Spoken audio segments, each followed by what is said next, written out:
Hi, my name is Christian and this is an over 2-hour long video where I will basically walk you through pretty much everything there is to know about starting your own Shopify dropshipping business. Now, this is actually a paid course, but I decided to release it here for free so that anyone can watch and learn about Shopify without having to spend extra money for that. So to give you a quick overview, in this course you'll learn how to create your own professional Shopify store from A to Z, including how to find suppliers, import products, editing products, shipping rates, apps, legal pages, and pretty much everything there is to know about this business. Then you'll also learn how to find winning products, how to find your competition, and not just people that are selling the same products as you, though we're gonna cover that too, but you'll also learn how to find all the Shopify stores in the world. We will also cover digital marketing and how to run ads to promote your products, and basically how to start making sales. Now, there's even more to it, but this is just a quick recap, so I'll let you discover the rest in the course. So jump into the course, good luck, and if you have any questions, just drop a comment and I will do my best to get back to you with an answer. So the first step is to sign up for a Shopify account, and I actually want to show you how you can get an extended trial so you'll have enough time to set up your store and start your business. So to claim this extended Shopify trial, just scroll down and click on the first link in the description of this video. Now make sure to use this exact link because it will allow you to extend your trial for an additional 1 month or even up to 3 months depending on when you watch this video. And now we are on Shopify, and what you see might be a bit different or not depending on when you watch this course, but if it is, it's because Shopify likes to update their design quite often, but don't worry because everything works the same. So the steps you see in this video are still going to work anyway, so just follow along and don't worry about any design changes you might see. So now to create your store, all you have to do is to add an email address here in this box,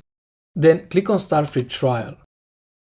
Now just add a password and hit create Shopify account. And that's it. Now Shopify is basically creating your store. This will take a few seconds, and while we wait, I just want to mention that sometimes Shopify might ask a few questions about your new store before they actually start creating it. So if you got some questions, don't worry, it will take you a few seconds to answer them. Or even better, you'll also have the option to skip them all. And if you want to save some time, I actually recommend doing that since answering them or not is not going to have much of an impact anyway. And now we are in our dashboard, and these are the kind of questions I was just talking about. So some people will see it like this in their dashboard, others might get them before Shopify is going to create the store. So again, these are really straightforward and easy to answer questions, so nothing to worry about. And again, you can answer them or not, that's really up to you, this is not mandatory anyway. Now the first thing I usually do is activate the extended trial, and to do that you can either click here at the top on select a plan, or if you can't find it here, no worries, just go here at the bottom on the right, and if this is not already open like you see on my dashboard, just click on this box and then you can click on select a plan.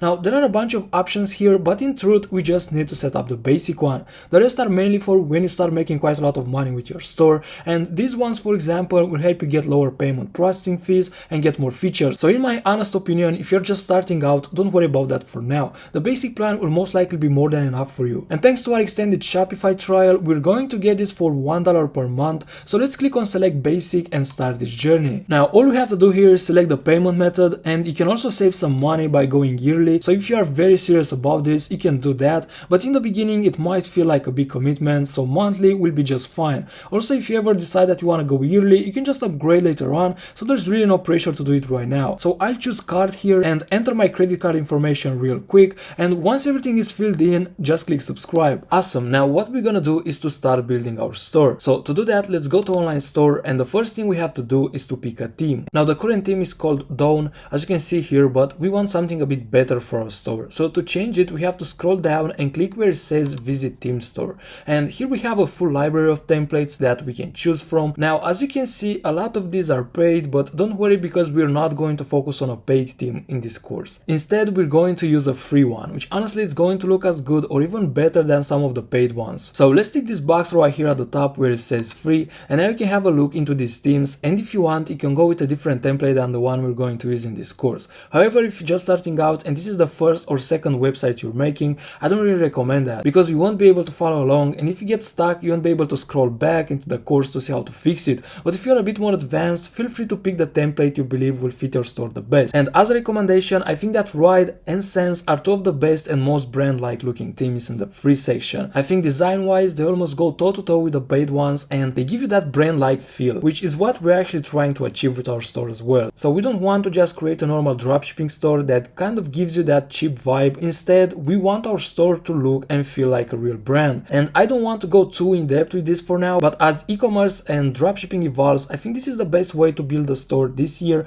and in the future. But don't worry too much about it for now, because that's why I'm here and we're going to do this together. So let's actually pick our template, and for this store I'm going to choose this one called Ride. And by the way, don't worry about the fact that this theme looks like you can only make a store that sells surf products or something like that with it, because that's really not the case. Any of these themes can easily be transformed to fit any niche or product you're trying to sell. As a matter of fact, I'm going to build a watch store using this theme, so just don't worry about the products displayed in the demo version of this template. And with that out of the way, to install a theme, just click on it and then we can click on Try Theme.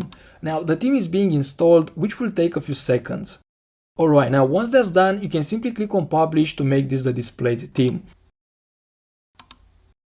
And before we start customizing this template, I also want to remove the password because our store currently has one in place. And because we activated our extended trial and selected the plan, we can now remove it. So to do that, just click on Remove Password right here.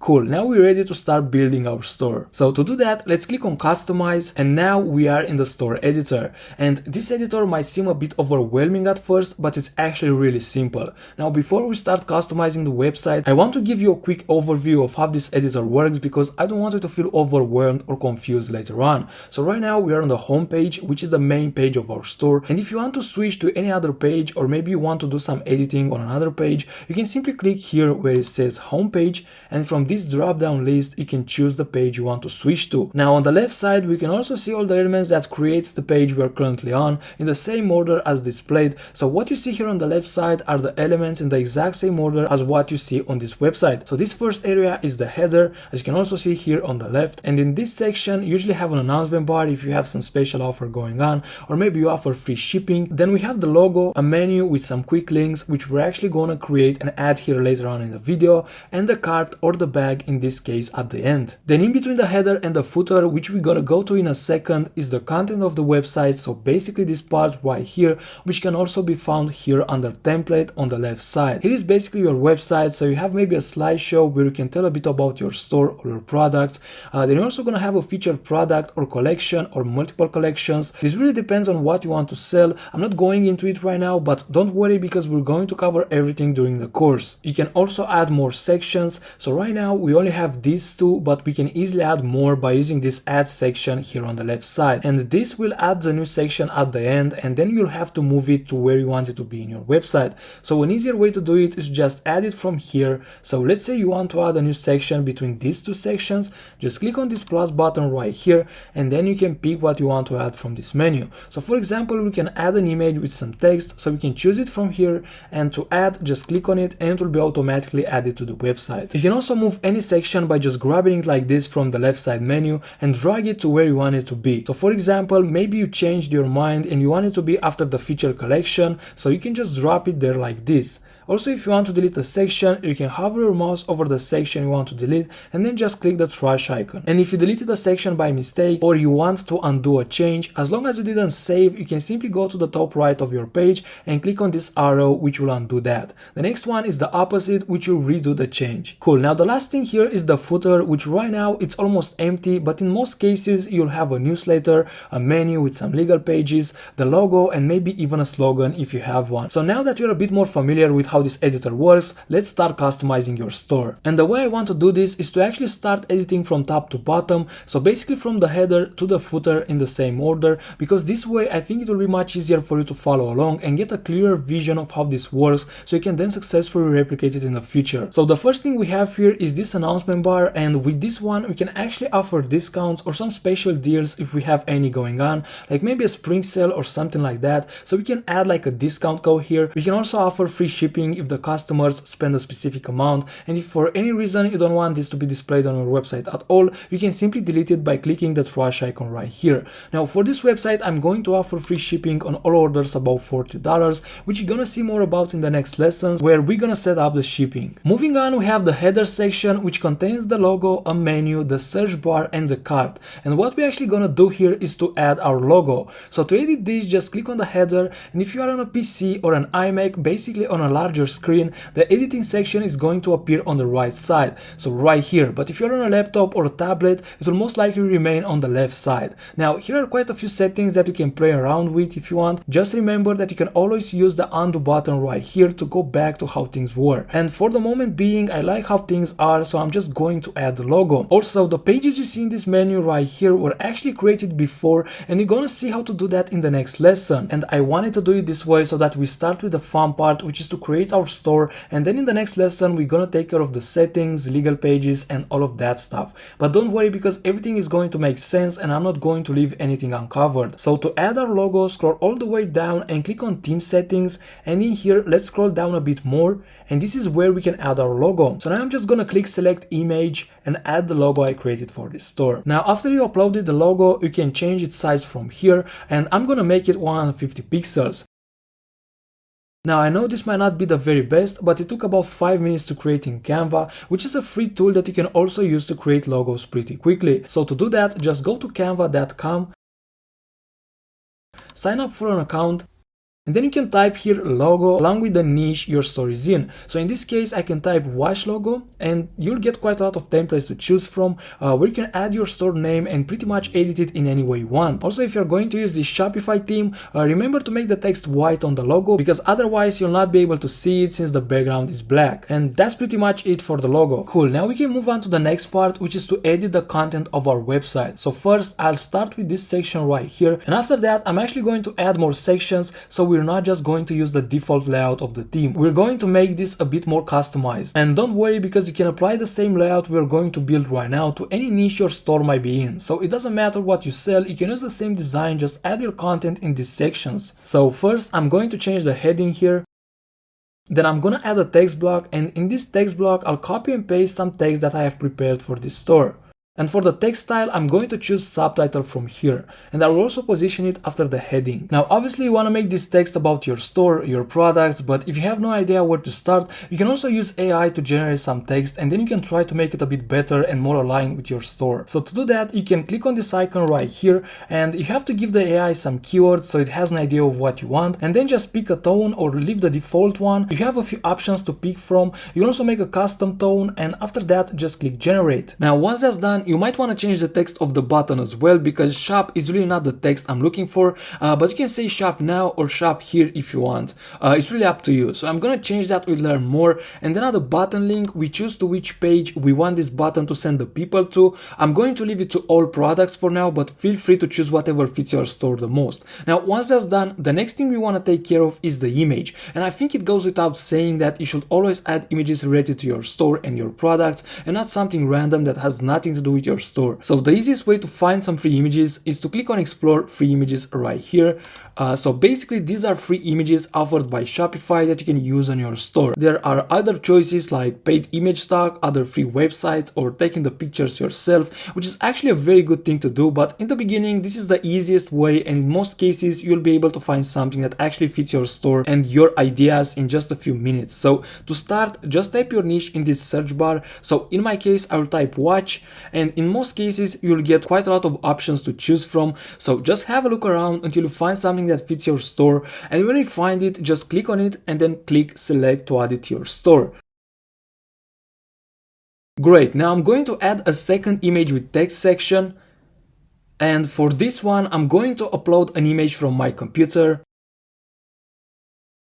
Then I'm going to change the heading as well and the text. Now for the button I will just say shop now and just pick all collections.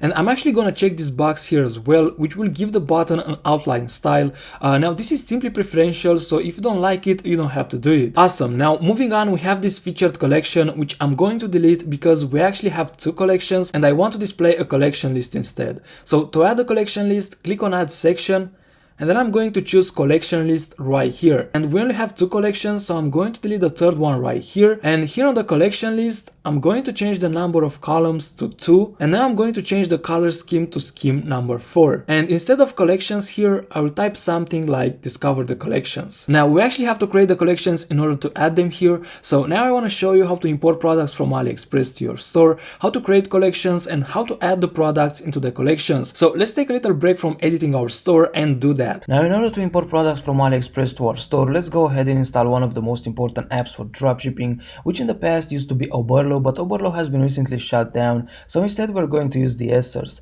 And to do that, we go to apps, and it's actually the first one right here, so let's click on it. Now this will take us to the App Store, and here let's click on Add App, and now I'm just going to install it. Alright, now we are inside DSers, and you will actually have to either let DSers create an account for you with your Shopify Store email, which is actually less hassle, and they will just use your store email to create an account for you.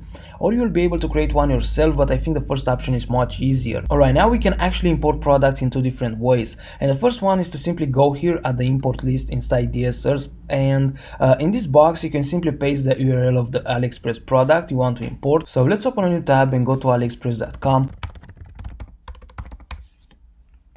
And here I'm gonna search for men watch.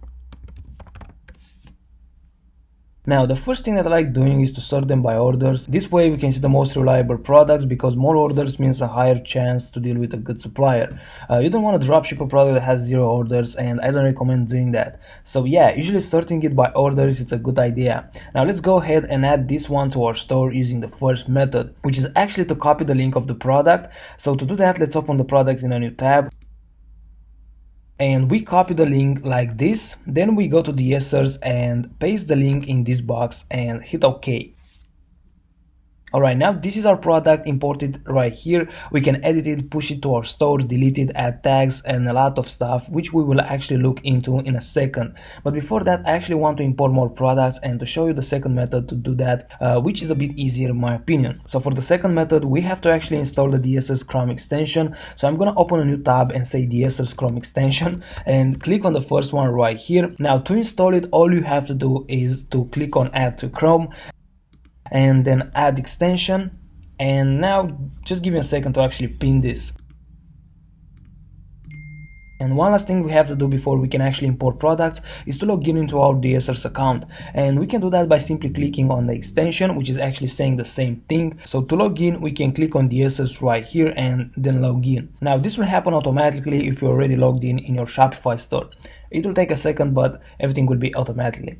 So now everything is ready, and we can actually go ahead and import more products using this extension. So let's actually go back on AliExpress, and I will refresh the page just to be sure the app is working properly. And now let's find more products to import, and look, this one is actually for women, even if we search for men, but I'm actually going to import this one because we kind of need something for the woman collection as well. And to do that, we simply have to click on the US right here. And boom, the product has been imported successfully. So like I said, using the Chrome extension, it's actually much easier. Now let's find 1 or 2 more products.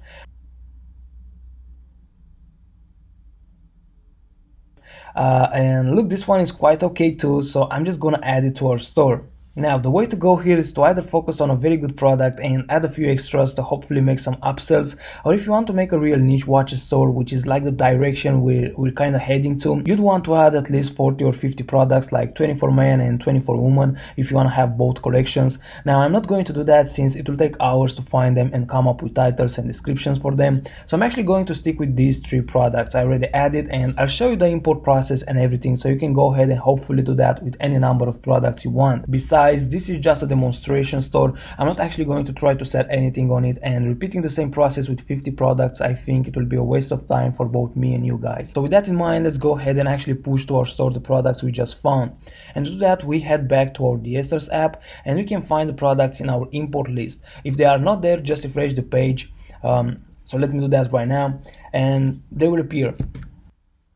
And I actually like to edit the products inside the DSers before pushing them to the store, and to do that we can simply click right here where it says edit product, and the first thing we actually need to change is the title, because this is way too long and unprofessional. So for this one I will say something like military dual display watch.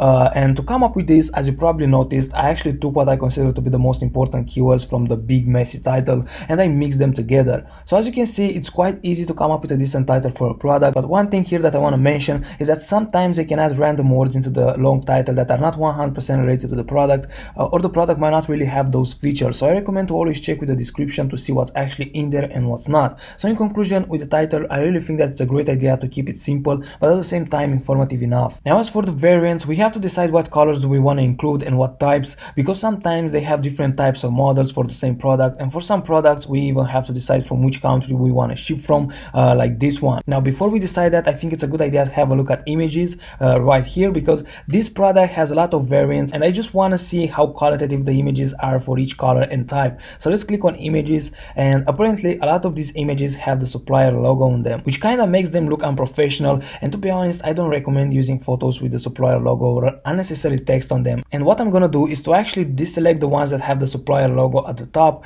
and choose only the clean ones that don't have the supplier logo or any unnecessary text on them, like the first one right here. So to deselect the one we don't want, all we have to do is to click on it like this, and as you can see, now the image is removed. So I'll just do that for all of them real quick.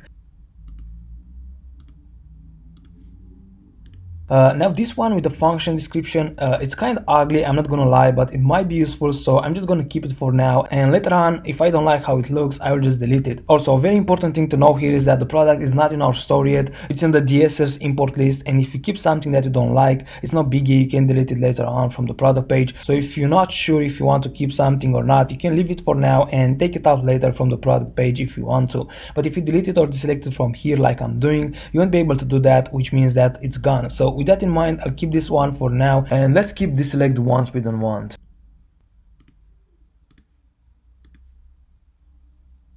Okay, so I'll just keep these ones. So now going back to variants, I think we should only pick the gold one, since this is the only one we have good quality pictures for. So to do that, I'll deselect all of them by ticking actions right here, and I'll only deselect the one I actually want to keep, which is the gold one with the box from China. I also see that customers can also have a choice to buy the watch without the box, but I think it's really unprofessional to even offer the choice of purchasing a watch that comes in a bag or something, so I will not mention anything about the box, and I will just add a variant with the box and say gold right here. And to actually delete the rest, just click on action and then on remove SKU. Good, now moving forward we have the pricing, and the cool thing here is that if you have multiple variants like we had, you can actually set the price for all of them in bulk by using action. And beside this, another really cool feature is that we can add compared price in bulk as well. So let's actually set the pricing in the compared pricing right now. So I'll set the price for the watch at $39.95, and for the compared price we'll say $59.95. And what compared price actually is, it's actually going to show on the product page that the product usually costs $59.95, but now it's $39.95 for a limited time, of course. Now we don't have any variants because we just removed them, but this comes in handy when we actually have like 10 variants or something like that. Also, another thing here that worth mentioning is that it's way easier to edit in bulk from here than from Shopify. And by easier I mean that for the compared price at least, you'll have to edit it manually one by one if you do it from Shopify, which is not pleasant if you have more variants. So if you want to add the compared price, it's best to add it from here. Right, so the last thing we haven't touched yet is the description. So let's go ahead and fix that as well. Okay, so this is the description from AliExpress. Now some of these things might be quite useful to know, but for the sake of this video I will delete them all and I will just give you a list of what I think is best to include in your description. So first things first, say a bit about the product, what it is, what it does. You can also mention the benefits of using the product, why someone should buy it.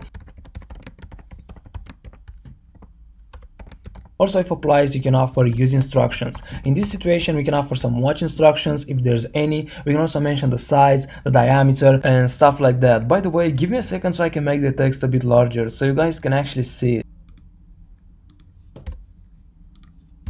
Alright, now it's also a good idea to mention the materials. I think you should always be upfront about it, and you can actually find those in the AliExpress description, which is why you should not delete it before you finish up your product description.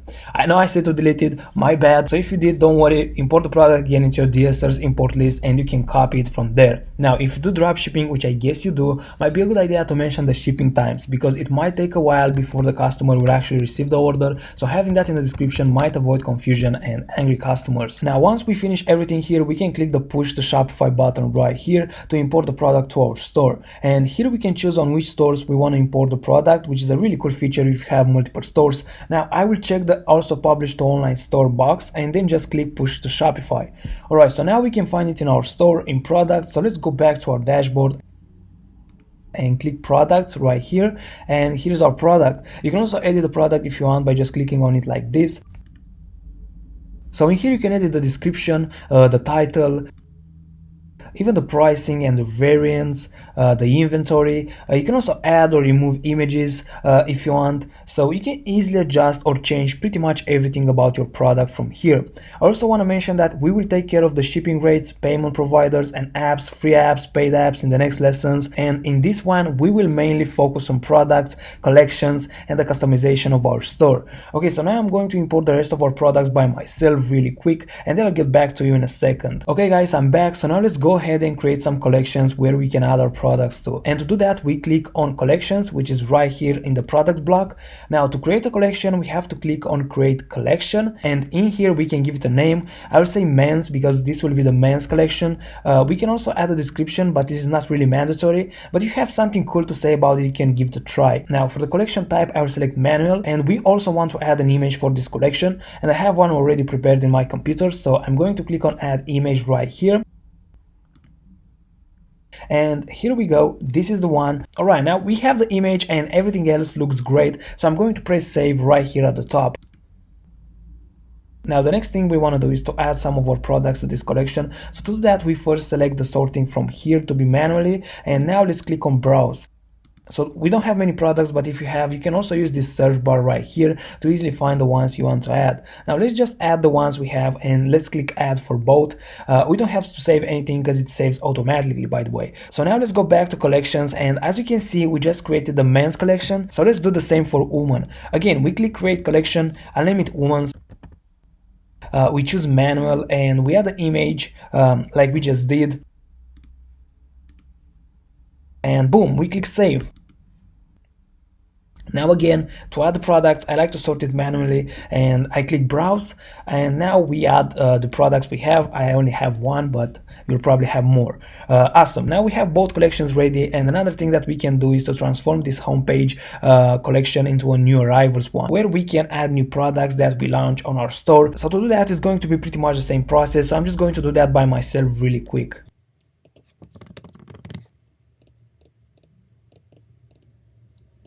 Alright guys, now that we have the products imported and our collections ready, it's time to go back and finish our store. So let's actually add our newly created collections in the collection list. And to do that, click on the first collection, then click select collection, and now we can pick the first collection that we want to display. Then just click select here at the bottom. Now I'm just gonna do the same for the second one as well.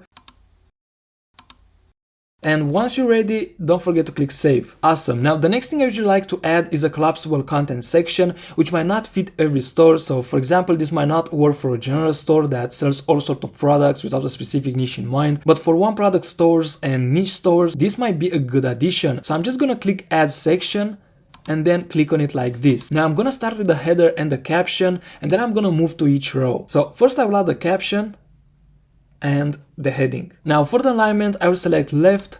For the layout, I will select row container, and for the container color scheme, I will choose scheme number 4. And another thing that makes this section look even better is to tick this box right here, which will make the first row open by default. And this will actually look really good once we have added some text. So I'm going to save what we did so far, and then we can start with the actual rows. So now we can edit each row by simply selecting it like this. Now here you should showcase the most important features of your brand or your product if it's a one product store. So you have to give it a heading. So for example, I will say 30-day money back guarantee. Now you might not want to lead with this one. It should feature the most important things about the products or the store first, and then move on to stuff like this. But for example purposes, I will just add this one first. Then you can also change the icon from here and select whatever you think will fit that row the best. I will leave it as is since the checkmark seems to be the best for this particular row, and then you just add the actual content in here. And then you can just keep repeating the same process for the rest of the rows. So to save some time, I'm just gonna pause this video for a quick second and do the rest of this by myself.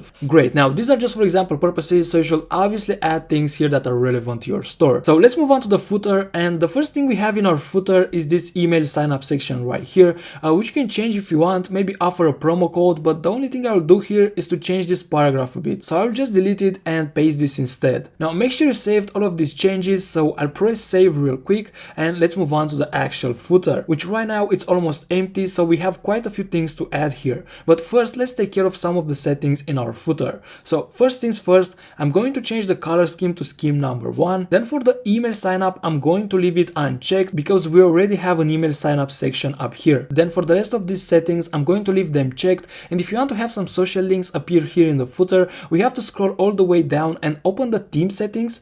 And in here, just drop the links to the social media pages you have created for your store. So for Facebook, add the link to your Facebook page. Same thing for Instagram, YouTube, and TikTok, and so on. Obviously, you'll add the actual links to your pages, but I just wanted to add something so you'll see how the icons appear on the website. So now when you click on any of these icons, they'll take you to the links you added in here. So I'm going to save these changes, and now we can start building the footer. And I'm going to do that by adding some new blocks. So I'm going to click here on add block, and first I will add an image, then a menu block,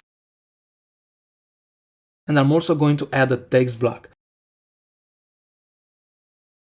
So now to edit these, as before, just click on the block you want to edit, and for the image I will add another version of the logo I already prepared. I will also make it 165 pixels and align it to the left. Then for the menu, I will first change the heading.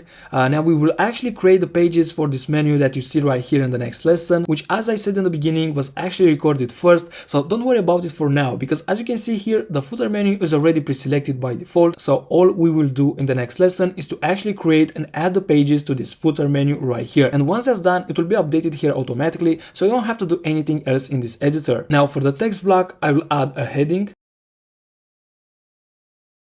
and in the subtext is going to be kind of our slogan, but it doesn't really have to be a slogan. You can just add something that reflects the essence of your store in just a few words. Obviously you can remove it if you don't want to display it, but for example purposes, I decided to include it in this course so you know it's there. Now what I want to do is to go to the theme settings, and there are just two things that I want to do here. So first I will open the buttons tab here, and I'm going to add 20 pixels to the corner radius. Then I close this and click on content containers, and I'm going to add 10 pixels to the corner radius here as well. And these settings will basically make the corners of the buttons and the containers round, which I think it makes the website look a bit better. Obviously this is purely cosmetic, so if you don't want to do it, you really don't have to. Now I'm gonna save, and the next thing on our list is to go to logo and add a favicon to the website. And if you don't know what a favicon is basically this icon right here. So Shopify has this S in a bag. Now if we go to our website, which we can do by clicking these three dots and then on view, we can see that we currently don't have a favicon, and I already prepared one, so I'm just gonna drag and drop it right here. Now the simplest way to make a favicon is just to maybe use the first letter or the initials of your store, either with no background or with a black background behind. What most big websites do is to use their logo or a slightly different version of it but in miniature, which is actually what Shopify does, but this might be a bit harder, especially if you're just starting out. So for this store I went with the first choice and used a black background, because our store is also entirely on a black background, so I thought that it makes sense. And you can make this kind of favicons with Canva. Just make the background black and add the initials or the first letter in white on top of it. Now I'm gonna close this and scroll all the way down and click on checkout, and in here we have to add a logo for our checkout as well, and the checkout page uses a white background, so we need a version of the logo with the text in black, which I already prepared as well, so I'm just gonna drop it here in this box. Now if you made your logo with Canva, your logo was in black by default, so just use that one for the checkout and the white version for the website. Now for the size, I will choose large, and I will advise you to do that as well, because no matter how big your logo really is, Shopify is gonna always make it much smaller on the checkout page. Now we're kind of done with the theme settings. Obviously there are many other choices there and things that you can change, but for the store there's nothing else I want to change, but feel free to have a look and play around with these settings if you want. Now what I want to do next is to have a look at how our website looks on mobile as well, because we can change that too. And first things first, we have this heading, which it's obviously way too big, so I will change the size to medium, and that's pretty much it. Now as you can see, there's not much else we have to do here, because with this template everything we did on the desktop version works very well on mobile as well. So if you follow this lesson step by step, you probably don't have much else to do here either. But in case you didn't, or due to some variations, some things don't align that well on your mobile version, like it happened with our heading, there's nothing to worry about. You can change how these elements look look on mobile by simply clicking on the section you want to change, the same way we just did a few seconds ago, and then just make the necessary adjustments. So to give you another example, let's say the header doesn't look right, you can simply select it like this, and you can change anything you want from here in the same way we did on the desktop version. And now I want to show you how to remove this powered by Shopify text in the footer. And to do that, we have to exit this editor, so just click save if you have any unsaved changes, and then we can click this exit icon right here, which will take us to the dashboard. And now let's click on these three dots and then on edit default theme content, and now in this search bar right here we want to search for links, and the first link is actually the powered by Shopify one that we want to remove. So to do that, just select this box and hit space and then click save. Now let's go back to our editor. And as you can see, the powered by Shopify is now gone, and here instead of my store is going to be your actual store name, and you can simply change that in the settings at the store details, but you can leave it for now because we're going to take care of that in the next lesson, which, as I said before, is going to be about settings and all of that stuff. Alright, now before we wrap this up, there's one last thing I want to do, and that is to add a meta title and a meta description to our store, which is actually what people will see if they find our store on a search engine like Google. So to do that, we go back to our dashboard, then let's click on preferences right here, and for the title I'm going to say Timepieces World / official website. Now for the meta description, I will just type this. Now one thing about this is that it will show up on the search engine when people will search for a keyword that you have in this meta description. Now this is not really an SEO ranking factor, but it might help getting more clicks. So when you make this, try to use some keywords that people interested in the products you sell might search for. Right now I'm just gonna click save, and that's pretty much all I had in mind for this lesson. Now I know that this lesson was a bit longer than the others, but I hope you liked it, and I also hope that you like how your store looks right now. So that being said, thank you so much for watching, and I'll see you in the next one. Welcome to the second part of the lesson where we build our Shopify store. Now in this one we're going to take care of the settings, policies and pages, and pretty much everything else left from the first lesson. So let's start with the settings, and in order to access them, just click on settings here on the left side. Now here on the basic info you can change the name of the store if you want, or just edit it, maybe adding a space between if that's what you like. Now below we have the address which will appear on your customer's bill, so you want to make sure that this is correct. Now mine is going to be blurred because I don't actually want to make this public on the course, but what I'm saying is that your customers will actually see this address on the bill, so you should make sure that this is correct. Then we also have the contact information, and now the first email address is the address where Shopify will send you emails to, and the second one is the one that customers will see if you email them, and even the order confirmation which Shopify will send automatically will be sent from this address. So you really want to make sure that this one is at least a custom email address for the store, if not a business one. And last is to select the currency you want to sell in, because after you make your first sale you won't be able to change it unless you contact the Shopify support, which is not always a pleasure if I have to be honest. So if you want to sell in multiple countries like US, Canada, Australia, you can just put it as US dollars and you should be fine. Usually people leave the currency as US dollars and then maybe use an app to convert it to the customer's currency. So unless you plan to sell to just one country, I can't recommend you to leave it as US dollars. Mine is British pounds at the moment, but for the sake of this video I will just change it to US dollars. Alright, we covered the store details, now let's move on to checkout. So what I like to do here is to leave customer accounts disabled, as you can see, because I think that if you don't have a big brand where you run a lot of promotions and stuff like that, the account will only distract the customer and delay the sale. Now the next thing is customer contact method, and I believe that the best one is that they check out using email for many reasons. One of them is actually email marketing, where we send discounts and upcoming products, but don't worry about it for now because we will actually cover this later on in this course. Now for how customers can choose to get shipping updates, I think it's best to leave them both checked. Next we have customer information, and for the full name I always check the second box, which require first and last name, mostly because AliExpress asks for that when you place the order. Company name, you can include it as optional if you want, but it's not really necessary since we are not targeting businesses. Second address line, I leave it as optional. Shipping address, phone number, I put it as required. Again, AliExpress have it as required, but you can put yours there because they might pass it to the logistics, so I just think it's best to have it. Tipping, you can check it if you want so that customers will have the options to leave you a tip. Maybe you want to donate something to charity, I don't know, I don't really mess with it, but you can try it if you want. Next we have order processing. I suggest unchecking the auto completion because sometimes it can go wrong and the customer can get annoyed and you might even lose the sale, so don't worth the risk.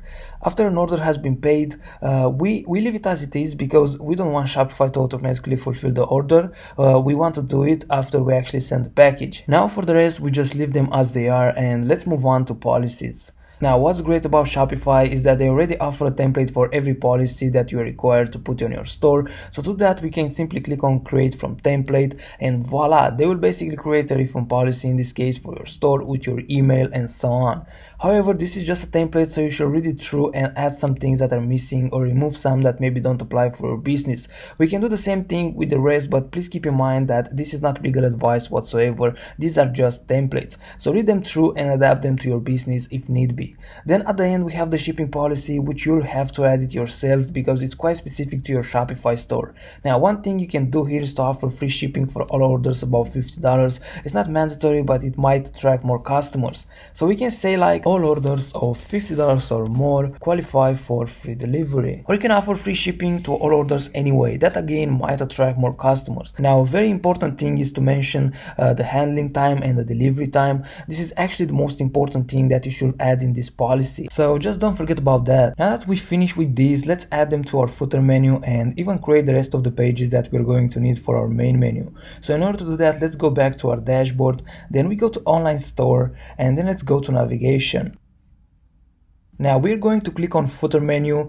Here you can delete the search bar because you don't really need it in the footer. And now we just want to add our policies right here in the footer menu. Maybe if you are a complete beginner, you don't really understand why we are doing this right now, but it will all make sense in the next video where we will actually build and customize the store itself, and we're going to display these on it. So let's click on add menu item and then on the link. Now we simply go to policies and we are going to add all the policies we just created. So privacy policy is first. Let's click add, and now I'm just going to add them all really quick to not waste your time. Now that we have all the policies added, we can click save, and next let's create the rest of the pages that we're going to need. So to do that, we go to pages, which is right above navigation, and now let's create a new page by clicking add page, and this page is going to be named about us. You can even call this our story or just about, but I prefer to put it as about us. Now this is quite an important page. I don't want to say it's mandatory, but I believe that in 2022 and beyond, every store should have at least a small about us page. So if you're just starting out, you don't need to do anything crazy. So now with that in mind, I will just give you a brief outline of what your about us page should include. So first things first, you need to introduce your brand. So one thing you can do is to say a little bit about maybe your aim or your goal. Some stores might even refer to it as their mission. So I don't know, let's say you have a store that offers back pain relief products. So you can say like our key goal or our mission is to help relieve your back pain, and maybe you can say how, assuming you have the product that helps them to do that. I know this is very raw, but I hope you understand what I'm saying. Now you can mention that you and the people working at this brand share the same passion as your visitors. Like for example, you have a fishing store, you can say about how much do you love fishing and maybe how much you wanted to turn it into a business. And in the end, you can say that the customer satisfaction is your store #1 priority, and I always like to conclude with a signature like this: we look forward to serving you, Timepieces World Team. Alright, moving forward, we have the contact us page, and as you can see, we already have a contact page right here, so let's just edit this one. Now you have to make sure that here at the theme template box it says contact. Some teams might name the template as contact us, so in general just pick the one that says contact or contact us or whatever, something with contact. So here is fine, the page is already set as contact, so what I like to write in this page is just the following sentence, which is: please shoot us an email if you require the assistance of one of our cheerfully helpful professionals. Beside this sentence, there is also going to be a form that you can't see here, but it's going to be on the website where customers can put their details and their questions. So personally, I feel there's no need for anything else. Now the last page we want to create is called FAQs, which stands for frequently asked questions. So for this page, you can just say this on top in bold.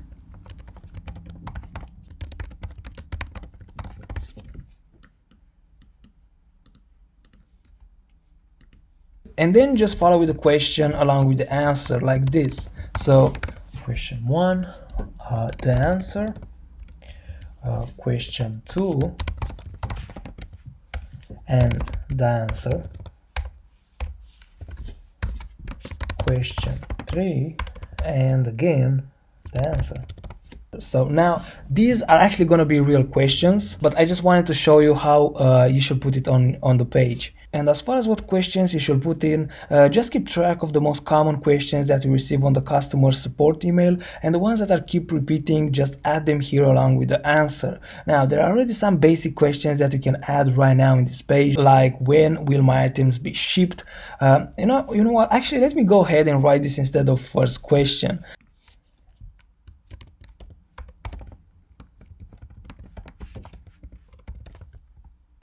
So yeah, you can also do when I will receive my items, and so on. I will actually write this as well, just to be something instead of question 1 and question 2.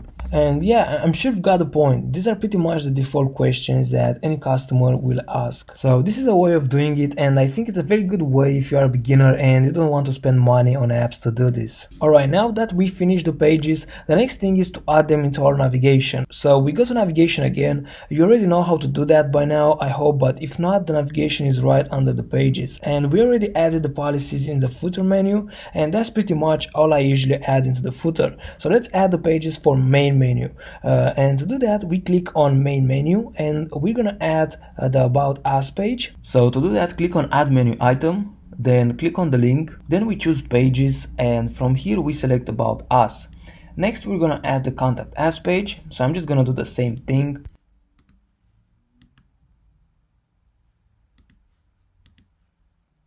Now I'm gonna add the refund policy here as well. And finally, the last one is going to be frequently asked questions.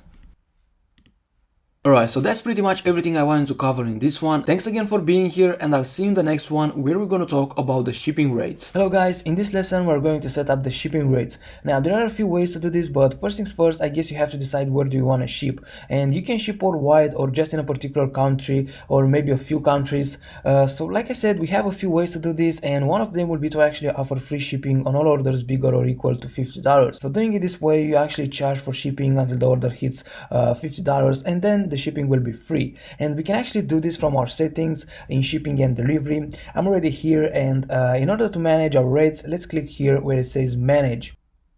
Okay, so as you can see, here are some shipping options already set up by default, and what we want to do with them is to actually delete them all. So I'm going to click on the 3 dots button right here and press delete for all 3 of them.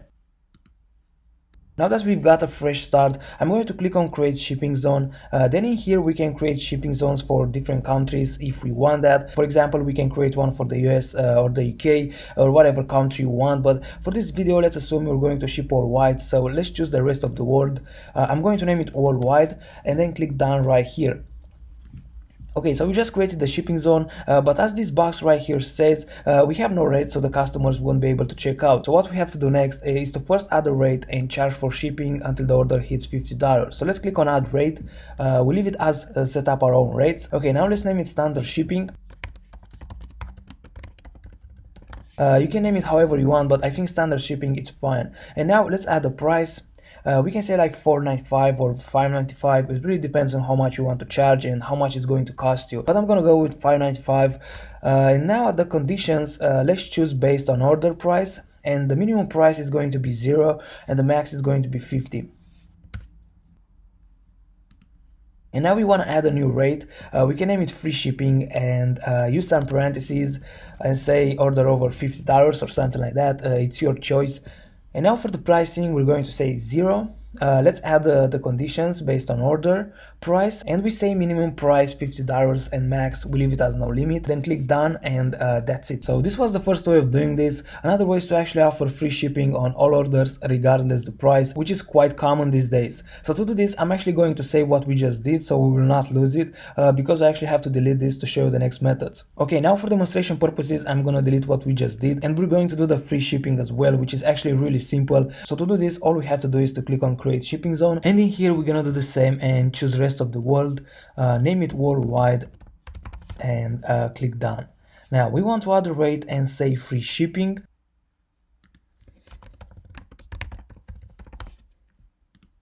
we leave the price at 0 and click done. And that's it, we offer free shipping. Now I'm gonna delete this again and show you the next method.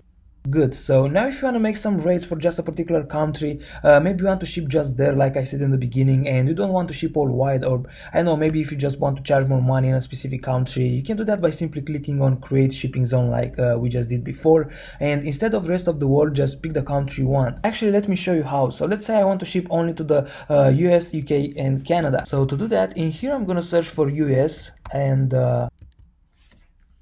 select it.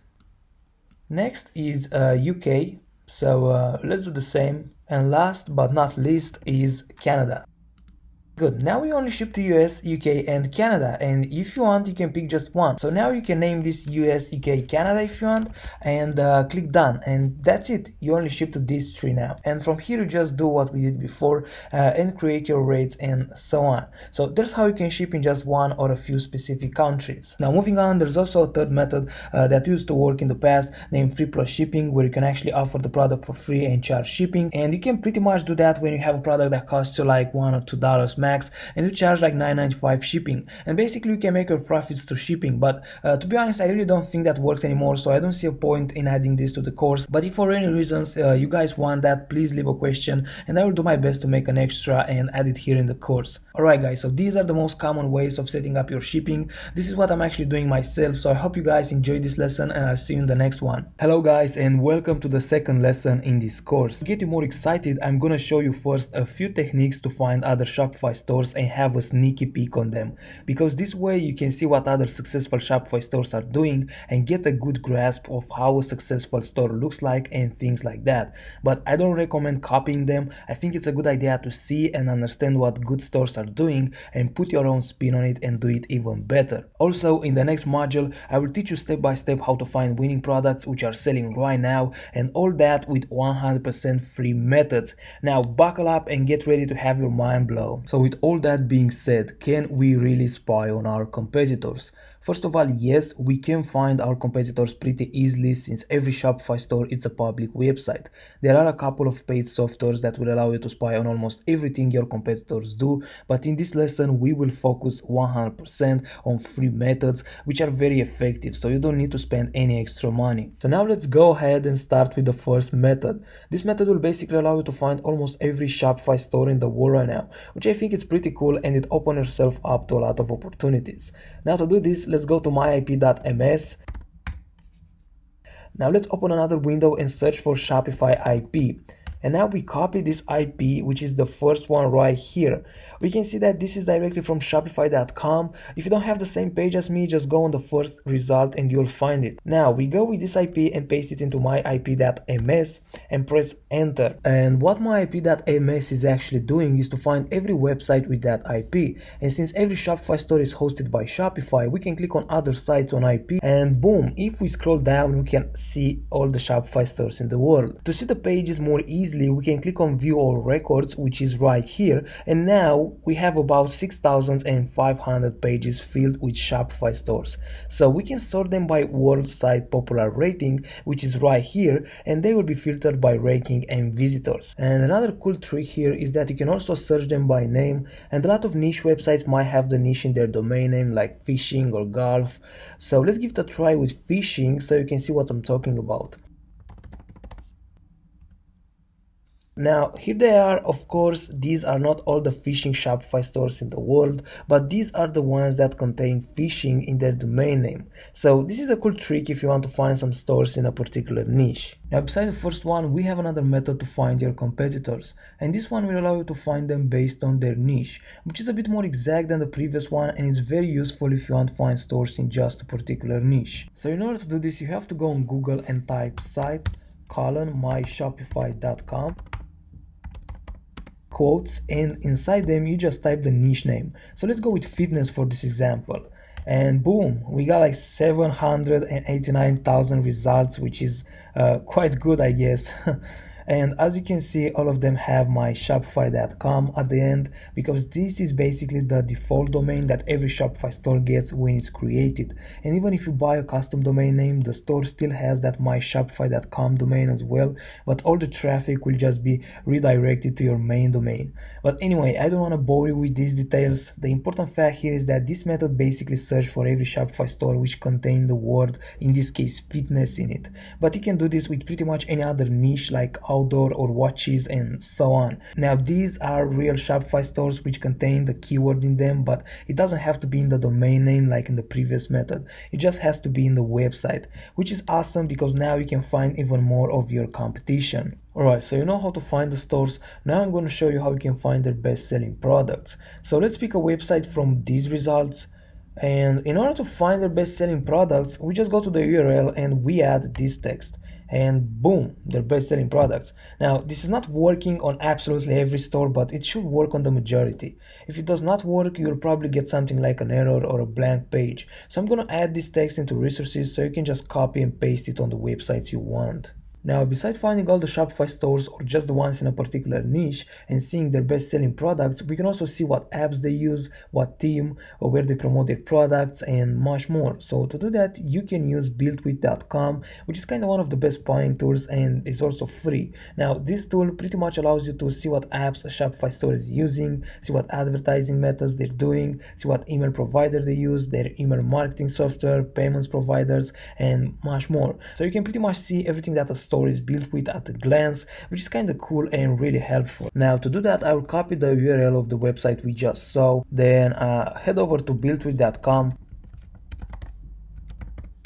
and in here all you have to do is to paste the URL right in this box, hit lookup, complete this captcha, and there you have it. The informations are even categorized like I said. Here is analytics and tracking, widgets, payment providers, libraries, advertising, and pretty much everything. So yeah, you can see a lot by simply using this tool. It's actually insane how much you can find with just a few clicks, but hey, this is the internet. Welcome back, guys. In this lesson we're going to set up the payments providers. Now the easiest payment provider will be Shopify Payments, but the only downside is that it's not available in all countries, so for some of you might not be available. Now if you live in a country where Shopify Payments is available, I kind of recommend you using it, especially if you're a beginner, because it's really easy to set it up. Now the fees might be a bit bigger than other providers, but like I said, if you're new, Shopify Payments might be a really good option, at least for now, and later on you can change to some other provider if that's what you want. So if this is available to you and you want to use it, just click on complete account setup right here.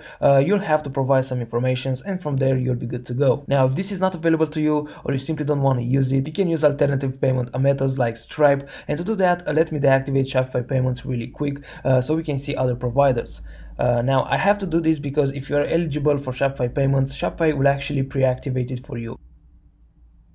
Okay, so now that I deactivated Shopify Payments, we can choose to see other providers by simply clicking on see all other providers, and here you'll find a variety of different providers. Now besides Stripe, another good provider is to check out, which is actually the first one right here in this list. Authorize.net is another very good one, so to use the one you want, just click on it and then you'll be provided with the process to activate it, and from there all you have to do is to follow the process. Right now, beside the credit card processor, we also want to use PayPal, which will be already activated by default using the email address used for the store. Now if that's not your actual PayPal account, just click on manage and then click on deactivate right here. You can do the same thing if you just don't want to use PayPal at all, and you can just deactivate it like that and that's it. But I do recommend using it because it might get you more sales. So now to activate it back with our actual PayPal account, let's click on activate PayPal Express checkout right here, and this will redirect you to paypal.com, and here all you have to do is to log in into your account to integrate it with Shopify. Now this process is actually really simple. All you have to do is to log in and PayPal will do the rest. Alright guys, so this is how you set up the payment providers.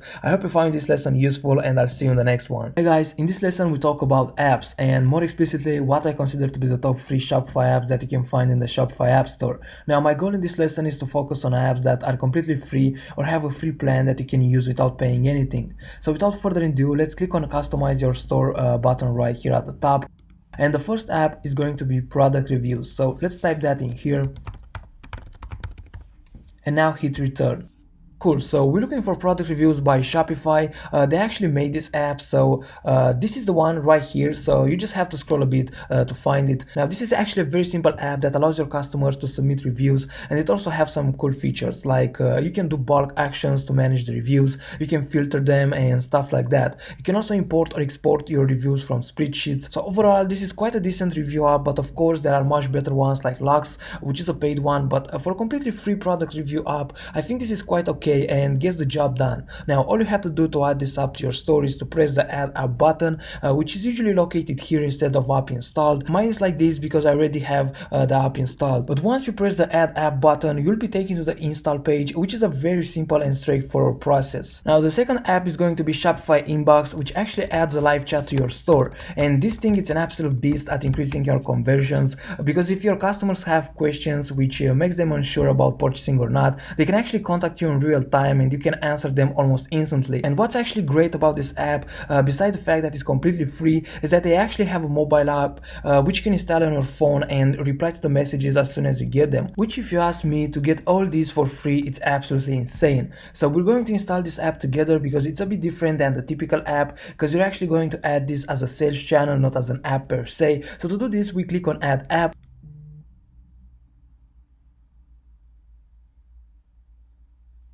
Now all we have to do is to click on the green button which says add sales channel. So I click that.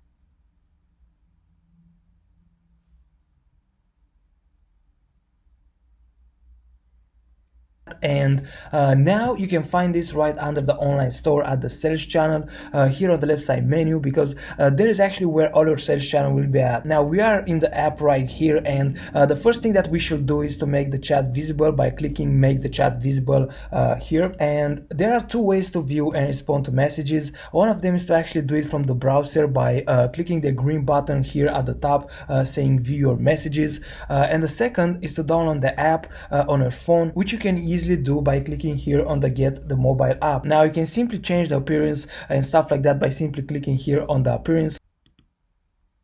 So here you can write a greeting message that your visitors will see when they first open the chat. You can also change the button if you want to say chat with us, or just the usual chat bubble if you want. And right now the app is already active on the website. We can see that by going to our store, so give me a second to do that. So it's right here at the bottom. Now let's click on it, and here's the greeting message, the one you just saw that we can change the appearance. Now let's write a message. So I'll say something like, hello, I need help. And in here I'll just put some random letters to fill this up, but your customers will put their details, of course. Okay, now let's hit start chat.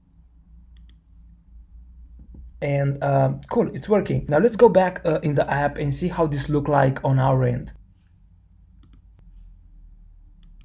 Okay, so I'm not going to install the app on my phone right now, but I think it's a really good idea to do that. But for now, let's just check this out real quick in the browser. So as you can see, we have one unread message. So let's click on view your message right here. Now we have to log in with our Shopify account. I have mine already saved here, so I'm going to click that. And here's the message we just sent. Now we can answer that right here. You can also assign stuff, but that requires to have a team or at least a VA, which is a good thing to do later on when you have lots of orders. But for now, you can do this yourself. So as you can see, this is a really powerful app, which I think will definitely improve your store, and it's all free, which is a great plus. Okay, now moving forward, the next app that I recommend is a sticky add to cart app. This one is not completely free, but has a free plan that I think it's more than enough. So to find it, let's type sticky cart by Uplinkly here in the search bar, and it's going to be this one right here.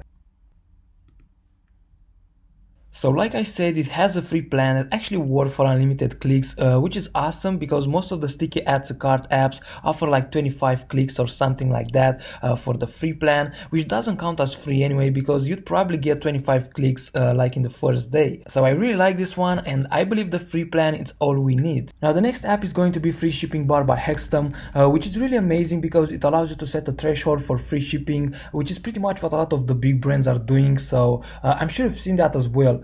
So more exactly, the customer have to spend a certain amount of money to get the free shipping. And what's cool about this app is that it will allow us to put a bar at the top of our store that says that. And what's even better is that the bar will be automatically updated based on the amount that is in the customer cart. So if you set the threshold for free shipping at, I don't know, let's say $30, and your customer adds a $20 product into his cart, the bar will say that he has to spend another $10 to get the free shipping, which is quite amazing, to be honest. So the app has a premium plan as well, as you can see here, but honestly the free plan is all you need. It has no limit on visitors or orders or something like that. So yeah, I think the free plan is great and quite enough for a new store. Now the final app is kind of close to being a paid app, but it's not how you will think. So the app is still free, but you have to pay a commission per sale generated by them. Now in my opinion, this app has an immense potential to make you a lot of money for nothing up front. So the app name is Cartloop SMS Marketing. Actually, let me type that right here in the search bar.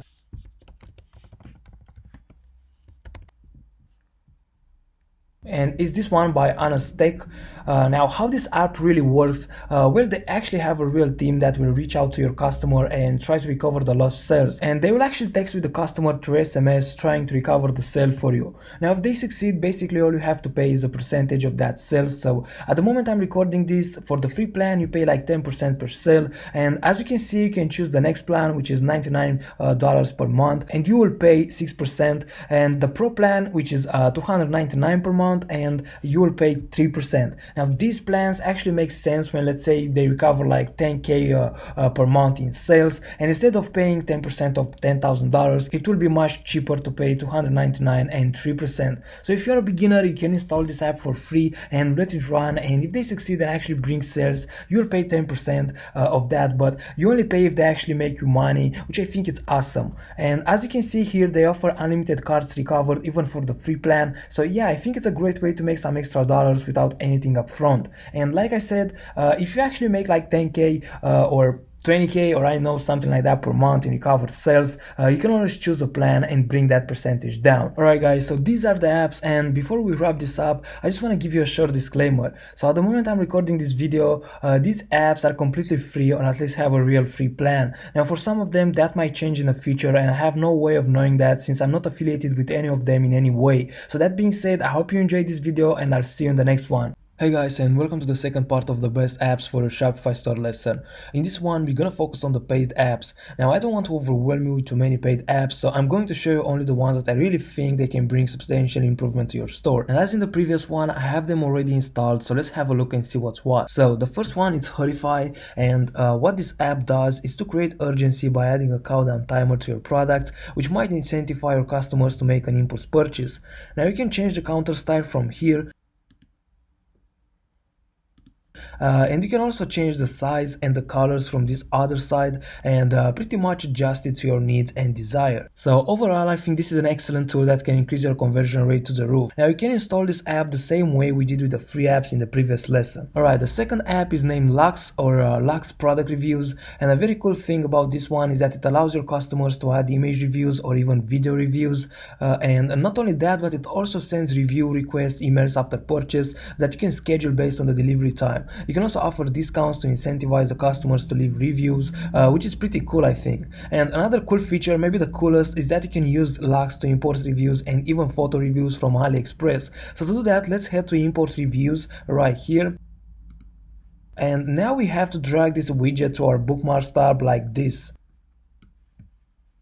And to actually import reviews from AliExpress, we have to go to the AliExpress product page of the product we want to import the reviews to. And because we imported the products with DSers, we can simply go in our DSers app to find the AliExpress product page. So to do that, we go to Apps, click DSers,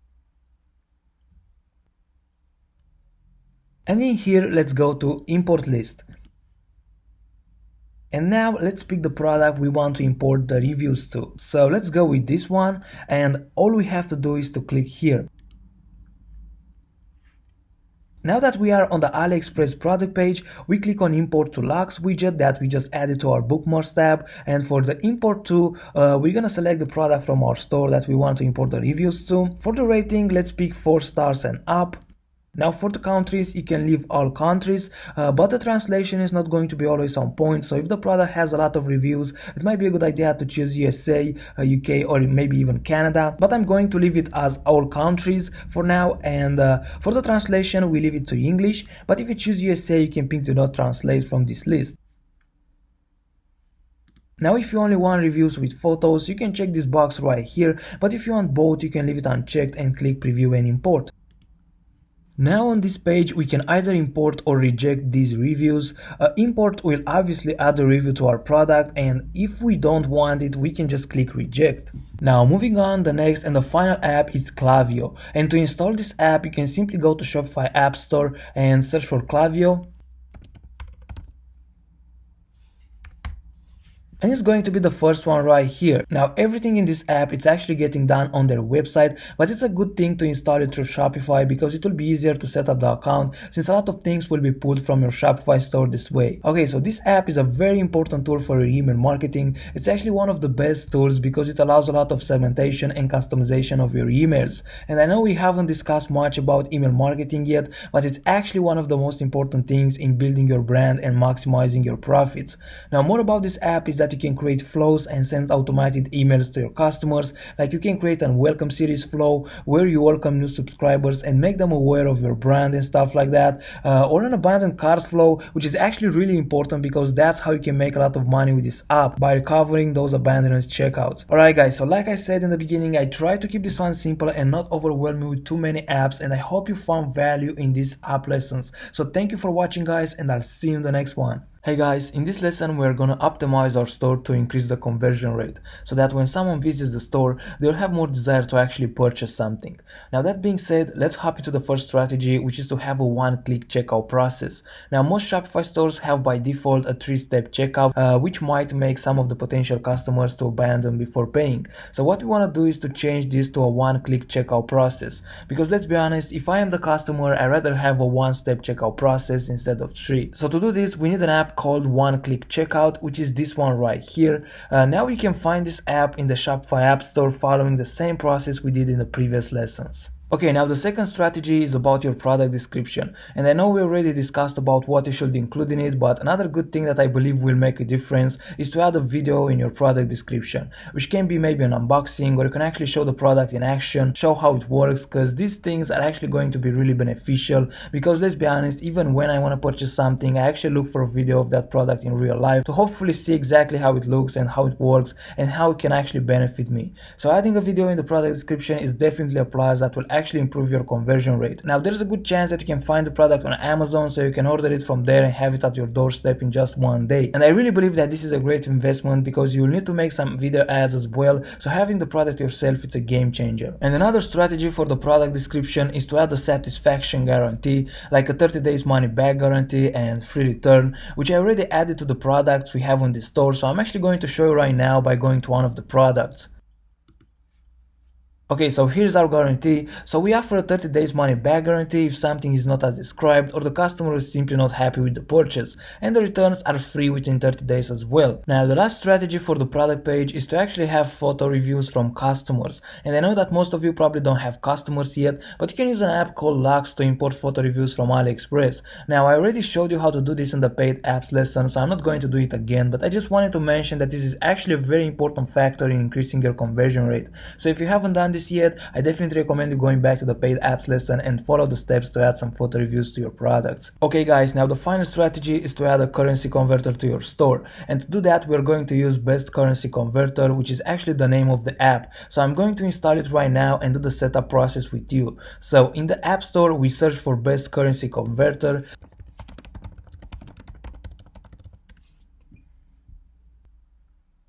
and it's this one right here by Grizzly Apps. So we click on it and they actually offer a free plan and a 30 days free trial for the pro one. So let's install it by clicking add app.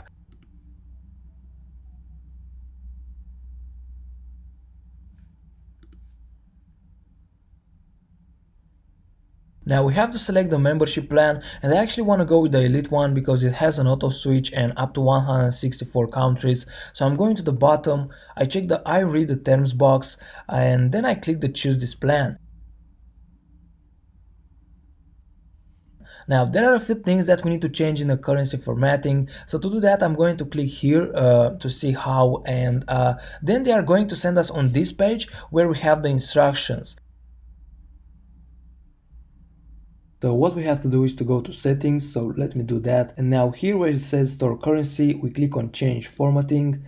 And in here we have to add a piece of code to these two boxes. So let's go back to our instructions. We have to copy this text right here at the step 5 and add it in front of this text field where it says HTML with currency like this. And now according to the step 6, we also have to close the span tag by adding this at the end.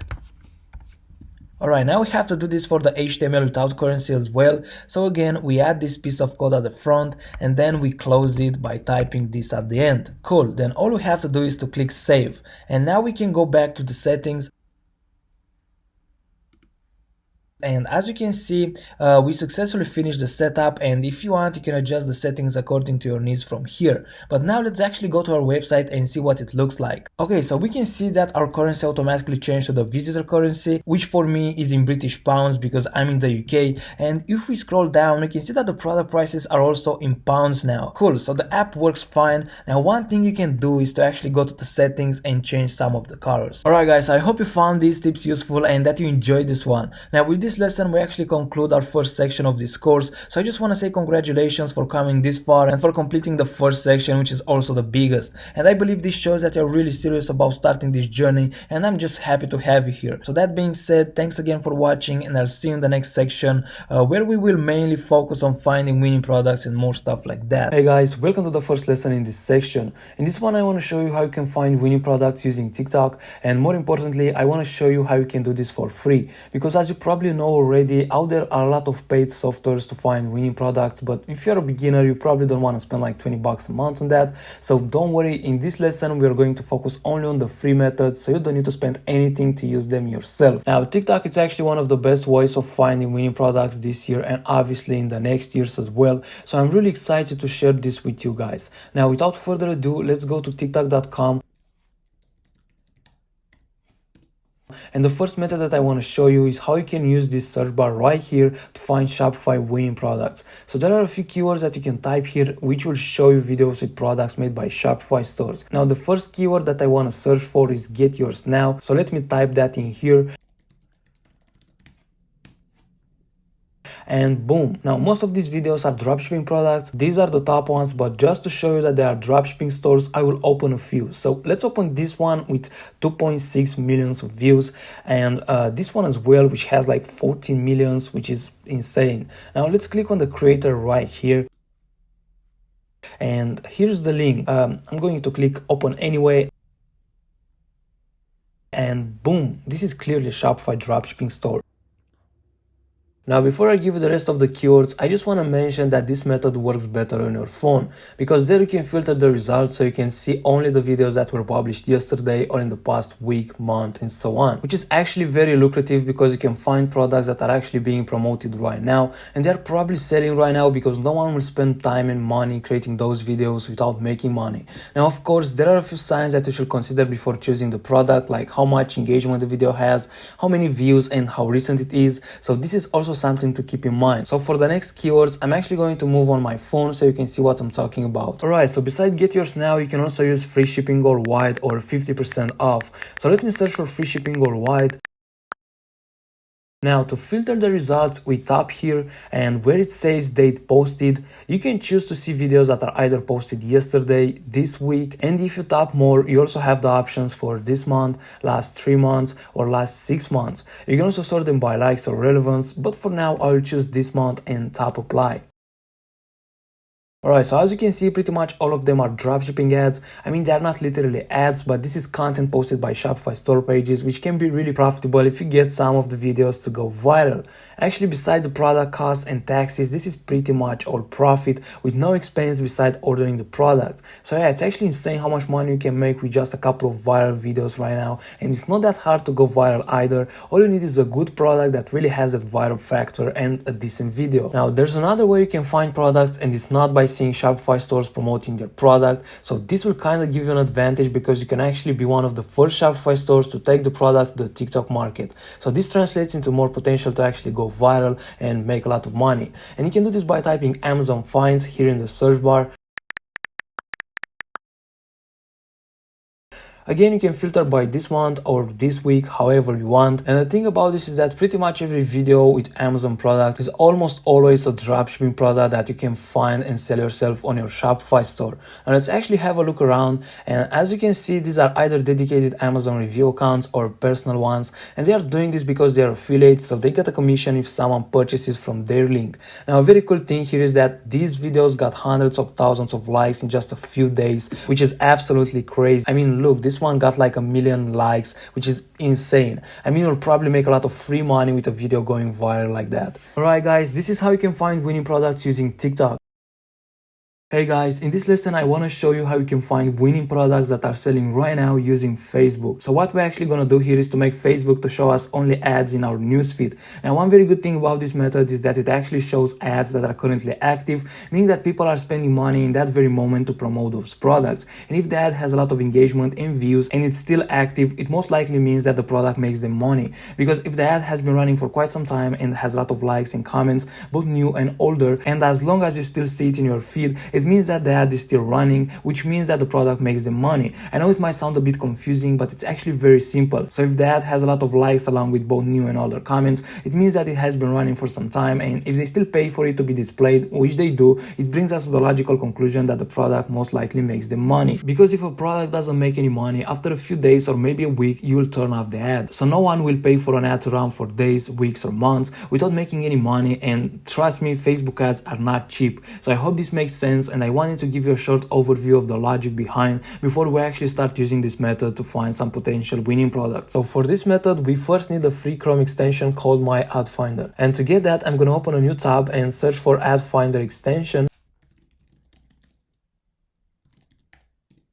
And is this first one right here. Now I will just click Add to Chrome, then Add Extension. Good, now they sent us on Facebook, so give me a second to log into my account. Cool, now to actually start seeing only ads on your feed, you can turn it on from here where it says show only ads, and boom, they will refresh the page and you're going to see only ads on your feed. Now you're not going to see only dropshipping ads, but one thing that you can do to optimize this is that when you actually see a dropshipping ad like this one right here, give it a like. And also another very good thing that you can do is to click the shop now button, which will take you to the website. And here add the product to the cart and go to checkout.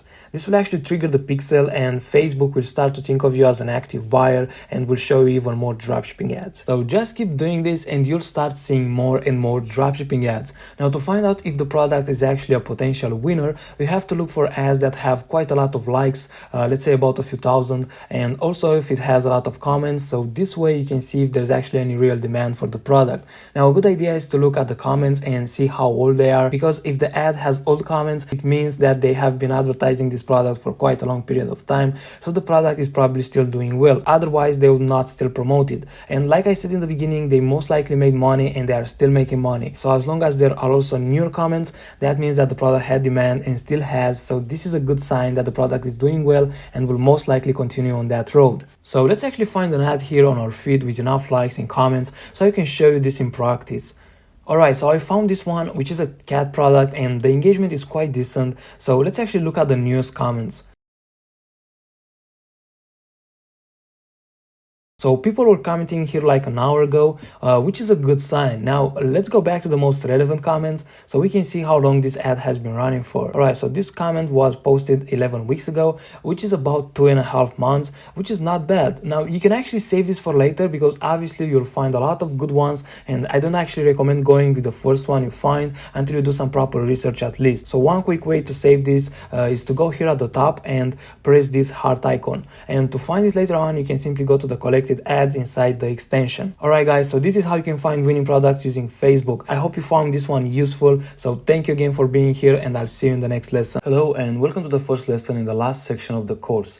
Now in this one, I'm actually going to show you how you can find Instagram influencers, how to contact them and what to say to them. I'm also going to talk a bit about what types of influencers are out there and the difference between them. And at the end of the lesson, I'm actually going to show you how you can use Canva to create your advertisement. Now that being said, there are two main types of influencers, and the first type are are the personal influencers like Kylie Jenner, for example, and she's one of the biggest and probably charging around 1 million for a post. So we don't really want to work with someone like that for now, but what I'm saying is that a personal influencer is basically a person who built a brand around them. Now, Kylie Jenner was just an extreme example because you can actually find and work with smaller personal influencers that have, let's say, 50,000 followers, 100,000 followers, and so on. That's really up to you and your budget. Now, of course, the bigger the influencer is, the higher will be the price to actually work with him. But one good thing about this influencers type is that they actually have the most passionate and engaging audience, which are more likely to actually purchase the product advertised. And because of that, the price to work with them will actually be higher than to work with the second type, which is the Instagram pages. Now, Instagram pages are pretty much any page you can think of, like meme pages, travel pages, dog pages, and so on. You can find pages in pretty much any niche existent. And as a page example, you can see here on the right a watch page I found, since our story is in the watches niche. Now, watch pages don't have a really engaged audience like travel pages or dog pages, to be honest with you, so it might not be a very good idea to actually promote your watch on a watch page. Maybe you can find pages in a related niche like style, or if the watch kind of gives you a luxury vibe, promoting it on a millionaire lifestyle kind of page might work a bit better. But anyway, these are the main types of Instagram influencers. And now let me actually show you how you can find and contact them. So the simplest way to actually find pages in your niche is to actually grab your phone and type your niche in the Instagram search bar, then just go to accounts, and there you'll actually find Instagram pages. Now, once you found one or two that are quite good, you can also hit this button right here to see even more similar pages. You can actually do this from your computer as well, so let me open a tab here in my browser and go to Instagram.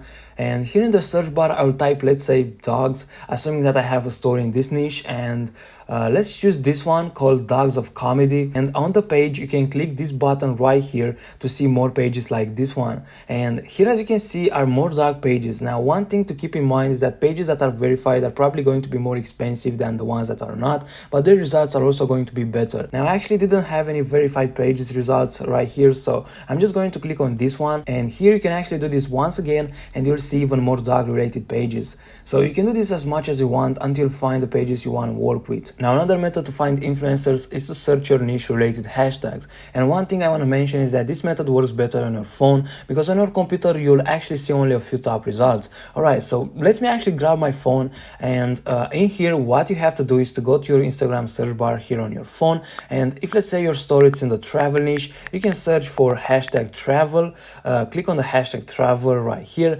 and in here you'll see a lot of posts from pages and personal influencers and even normal people. And now just look around until you find the influencers you want to work with, and when you find them, if you want to find even more, just click that small arrow which will show you even more similar influencers. Alright, now you know how to find influencers, so the next thing you probably want to know is how to actually get in touch with them. Now, one thing I want to mention is that it's actually best to contact the influencers from your store Instagram page rather than your personal account, because besides the fact that you might be taking more seriously this way, you can also ask the influencer to tag you in the post or the story you purchase, so this way your page will grow as well. And on your page you want to have at least your logo, a small description of your brand, a few posts, and the website in your bio. So once you have those done, you can actually DM and email the influencers you want to work with. Now, there are two ways you can do that, and one of them is to actually have a script where you present yourself, your company. You can also say why you think your product is a good fit with them, and then you ask for some promo rates, analytics, and stuff like that. And this is actually the complicated way, because you have to put together a script that you can send to multiple influencers, and honestly, that is a good idea if you want to work with real personal influencers, not pages that have at least over 200k, 250, because at that point they probably have a manager who deal with this stuff. These influencers are actually going to be pricey, and since most of you are probably beginners, the good news is that you don't really need all of that when working with pages. And even if the page has over 1 million followers, as long as it's not verified, there's still a good chance that they will respond if you just send them a short DM where you ask about their promo rates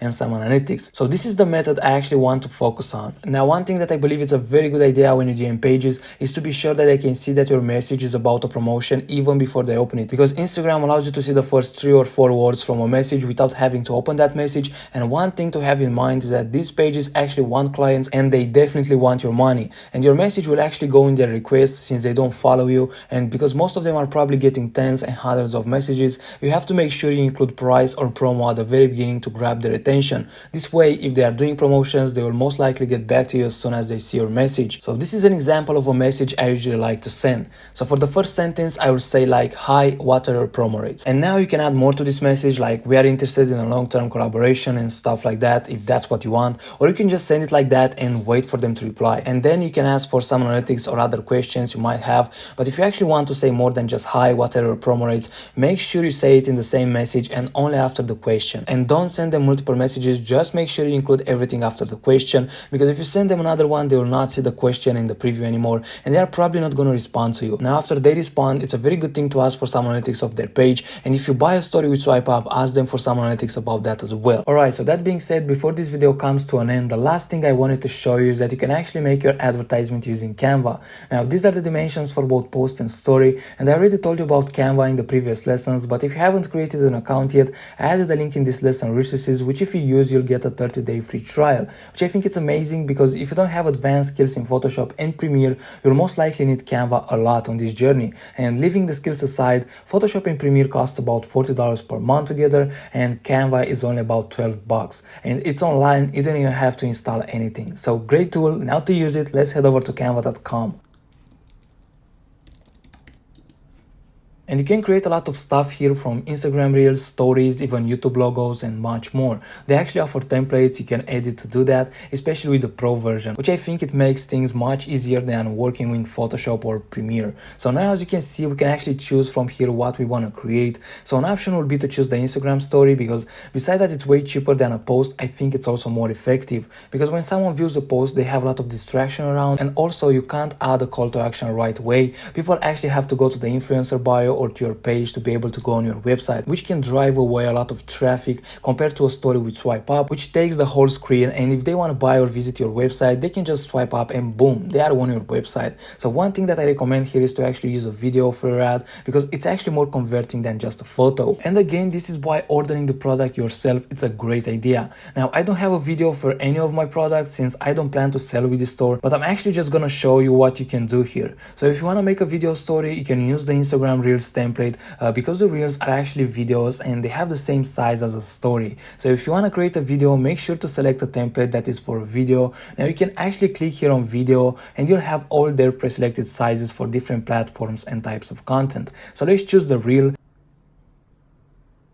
And here on the left side, you have different templates that you can edit. You can simply choose one like this, or you can actually use this search bar to search for videos in your niche, but I'll go with this one. Now, if you want to add your own video, you can just delete the current one by selecting it and then press delete. So now the video is gone, but we still have the text, which we can change as we like. So instead of this, we can just change it to, I don't know, find the best affordable watches in the world.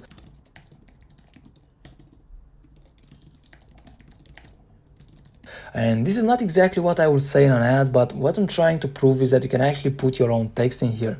Now, if you want to use your own video, just go to uploads and click here where it says upload media, or just drag your video in this box down below. Now give it a second to upload, and now just click on it and it will be added to your template automatically, and you can adjust the size from these little dots right here.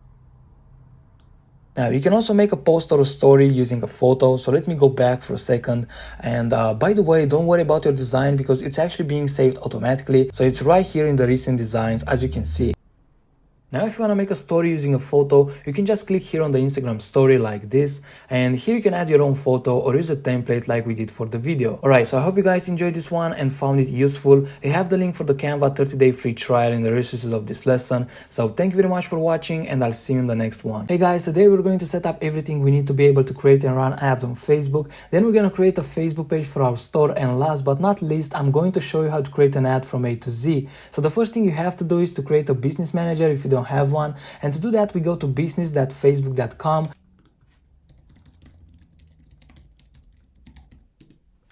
And in here, if you don't have an account already, what you have to do is to log into your Facebook account by clicking here on login, and then just follow the steps to create your business account. And I recommend creating your business manager using your personal Facebook account, because if you create a new Facebook account with a fake name or something like that, you'll most likely be banned immediately. Now, once you have that done and you are on your business manager, you'll have to set up a new ad account. And to do that, we go to business settings. Then here in accounts, click add accounts, and now this is a new Facebook account I created solely for this course. So at the time being, I can't create more than an ad account due to the fact that this account is new and I didn't actually spend any money yet. So I won't be able to walk you through creating your ad account, but to create your first ad account, you can click here on add, then scroll down to the last one where it says create new ad account. And you don't really have to scroll down, it's just the third option. But all you have to do is to give a name to your ad account, select your currency and a few other really quick and simple steps like these ones, and you'll be good to go. After that, the next thing is to add people and set permissions. So to do that, you click here where it says add people, and I'm gonna add myself and give full control by allowing to manage ad account, then click assign. Now you should also add a payment method, and you can do that by clicking here and select view payment methods. And in here, click on add payment method. Then to add the payment method, you will probably be required to select your currency first, and on the next page you'll see what I'm currently seeing, where you can select your payment method. Now I'm gonna add mine really quick as well and get back to you in a second. Alright, now the next step is to set up your pixel, which is great for retargeting, tracking the user behavior in your store, tracking the conversions from Facebook ads, and a lot more. So you can actually do that from Shopify by going to preferences and then scrolling down here where it says Facebook pixel, and here we click on set up Facebook. Now I'll be taken to this page, which has quite a few steps, but I'm pretty sure you can do this yourself since it's not hard, but it'll take a few minutes, and I don't think that using around 5 to 10 minutes of this video for this is actually that beneficial, because I have more things that I want to show you, and this is just a basic step-by-step setup. So when you finish with this, you can also install the Facebook Pixel Helper extension to check that everything works properly. And to do that, let's actually open a new tab and search for Facebook Pixel Helper extension.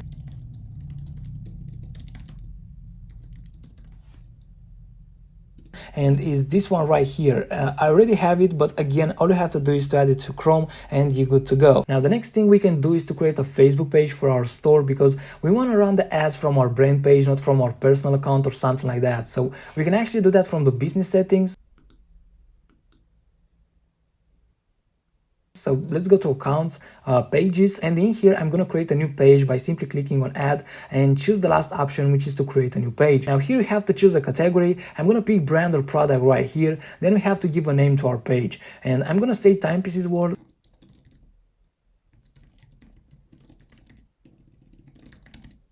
And for the category, I'm going to use Command F to see if they have a jewelry category. And they do have this one called jewelry/watches, which is perfect for our store. So I'm gonna choose this one and then click create page. And boom, now we have a page. But our work is not done yet. We actually want to customize our page, add a logo, a banner, a button, and so on. So to actually edit this page, I'm gonna click view page here on the right. Now this is our page, so I'm going to add the logo from my computer. Now if you don't have a logo, I already explained you how you can make one using Canva, or how you can buy one from Fiverr for as low as $5, and I explained you all of that in the second part of the Builder Shopify Store lesson, and I also added the links for both on the resources of that lesson. I also filtered the Fiverr search results to only show you designers that charge $5 or less for a logo, so definitely worth checking that out. Now after you add your logo, you can also create a specific username for the page by clicking on create username right here. I'm gonna try timepieces world and see if that's taking or not. And apparently it's available, so I'm gonna click create username. Cool, now it's also a good idea to add a banner to the page, and we can do that by clicking on edit right here, then upload photo. I already have one on my computer as well, which I'm gonna choose right here.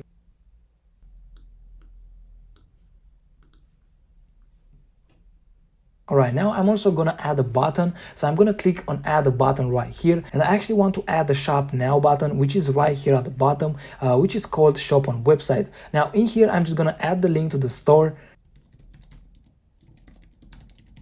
Then I'm just gonna click save, and that's it. Cool, now this is pretty much the bare minimum, but I also recommend to post some content before you start advertising, because when people will see the ad, they'll be able to see the page too, and some of them will probably have a look on it, and if they see nothing and that your page looks pretty much brand new, they'll most likely take this as a red flag. So having some content on it, it's a pretty good idea. You can even run some engagement ads for your content, so your post will have some likes and comments as well, which will make your brand page look even better and more trustworthy. Alright guys, now we actually got to the part where I'm gonna start talking about ads and how to create one. So let me go to Ads Manager.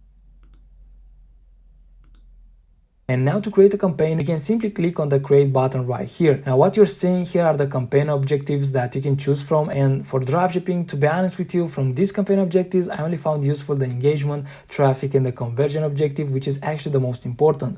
Now I'm going to give you a short brief of what each of these are actually doing. So the traffic objective pretty much brings visitors to your website. Now one thing to mention here is that they are not exactly spending visitors, they are just visitors. So they might buy something or not, but in my experience they pretty much never do. So if you want sales, the best way is to go with conversions, because those visitors actually have an intent to buy. And as you probably know already, Facebook has a lot of data and they know which people actually have a buying intent and which are not. So because of that, conversions is actually the most important campaign objective, because you pretty much use it to make sales. Now the last campaign objective that I want to discuss about is engagement, and this one is actually good to build social proof, but as well as traffic is not going to be very converting. But a good idea might be to have an engagement ad which will get you likes, comments, and shares. You can even target only developing countries like India, Pakistan, Philippines, which are going to be very cheap. Then on the side you can actually have a conversion campaign to make sales. Alright, now that being said, let's actually go ahead and make an ad. So to do that, in here we have to choose a campaign objective, and I'm going to choose conversions because this is the most important one, and I want to show you how you can do one of these, because this is how you're gonna get sales. The other two are kind of secondary, but like I said earlier, running an engagement ad along with a conversions one is quite beneficial. Now to make an engagement ad is quite simple. You can either make a very broad one targeting mainly developing countries and get a lot of engagement for very cheap, or you can target the main English speaking countries along with some of the most developed countries in Europe and do a bit of targeting for your product, but not to target it, leave it broad around 10-20 millions or even more, because you know that those people will most likely not gonna buy anything. So with these ads, the goal is to get engagement, to build trust, and this way the leads that will come from the conversion ads will see that a lot of people are interested, which will most likely increase their desire to purchase. And now just to be completely clear, the first way is cheap engagement, so it's not going to be very qualitative. These people are not speaking English very well, so maybe a good idea is to run one of these at first to get some likes and reactions, and then move on to the second way where you'll get more qualitative comments and reactions, but this is going to be a bit more pricey. Alright, now taking this out of the way, let's choose conversions and let's give it a name to our campaign. Now this is a good thing to do to keep your ads organized, but this will not be seen by your customers and will not affect your ads either. It's just to keep things organized, so don't worry about what name you give to the campaign as long as you can make sense of it. So usually I like to group them by product name and campaign objective, and as for the ads, I usually include in the name the age range, countries, genders, interests, and so on. So in my perspective, this is a good way to easily keep track of them. So for this one, since I don't really have a specific product in mind, I will just say timepieces world conversions. Right now, the first thing is special ad categories, which are credit, employment, housing, social issues, elections, or politics. So if your product is not in any of those categories, just leave it as it is. Another thing that you can use is CBO, which stands for campaign budget optimization. Now, using CBO properly, it's a topic a bit more advanced, and I usually use it when I already have a few winning ads. So then I go ahead and duplicate them in a CBO and let Facebook do its thing. So essentially with CBO, the bidding is done at the campaign level, and you basically let Facebook distribute the budget unequally on the ads he thinks will do best. And on the other hand, we have ABO, which we're actually going to focus on today. So to do that, I'm just going to click next.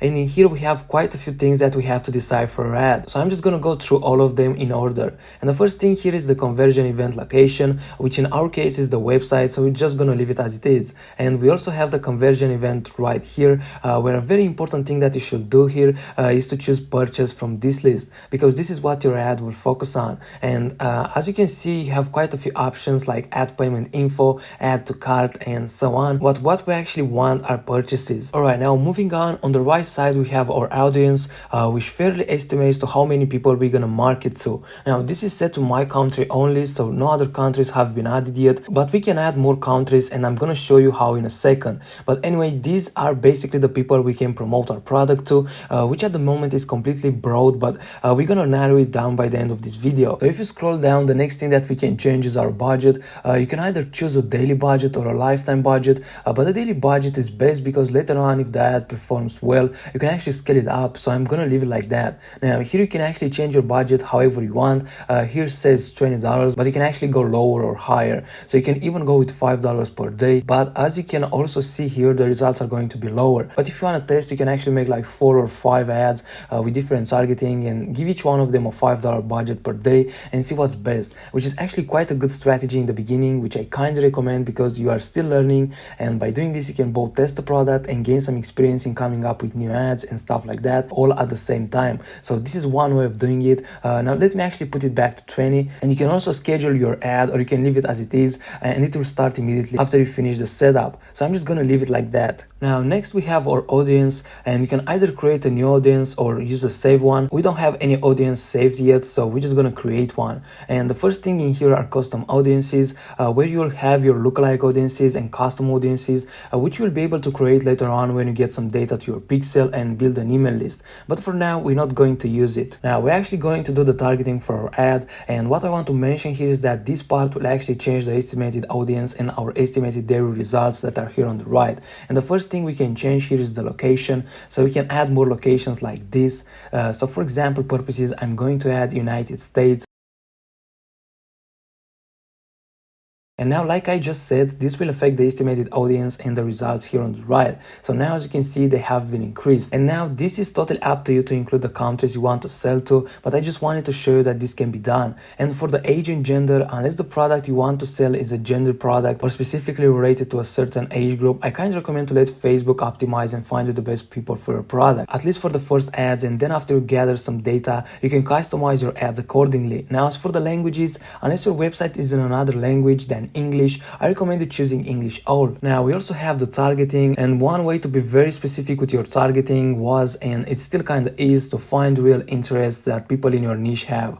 Like let's say if we are in the golf niche, you can target based on professional golf players, and you can start with like Tiger Woods and then narrow down to less known professionals. So this way you build some solid targeting, and the person interested in all of them is definitely a serious golf enthusiast. And you can do this with pretty much any niche that has like big magazines or TV shows around or stuff like that, like fishing, or you can do that even with dogs or others, because you can find like big dog magazines or stores, even big blogs or content creators if Facebook has them, and target those. So this will be a good way to be very specific and target people that are actually consuming content in your niche. And if they are buying magazines or follow a lot of professionals, such as in the golf example, they are probably not just casually interested in, they are most likely passionate about it. But this is a bit advanced, and also in the past years Facebook algorithm has made drastic improvements, and these days you can even go completely broad and Facebook will still most likely find you the right audience for your product. So for now you can either go with no interest, since Facebook has more info than we can ever have.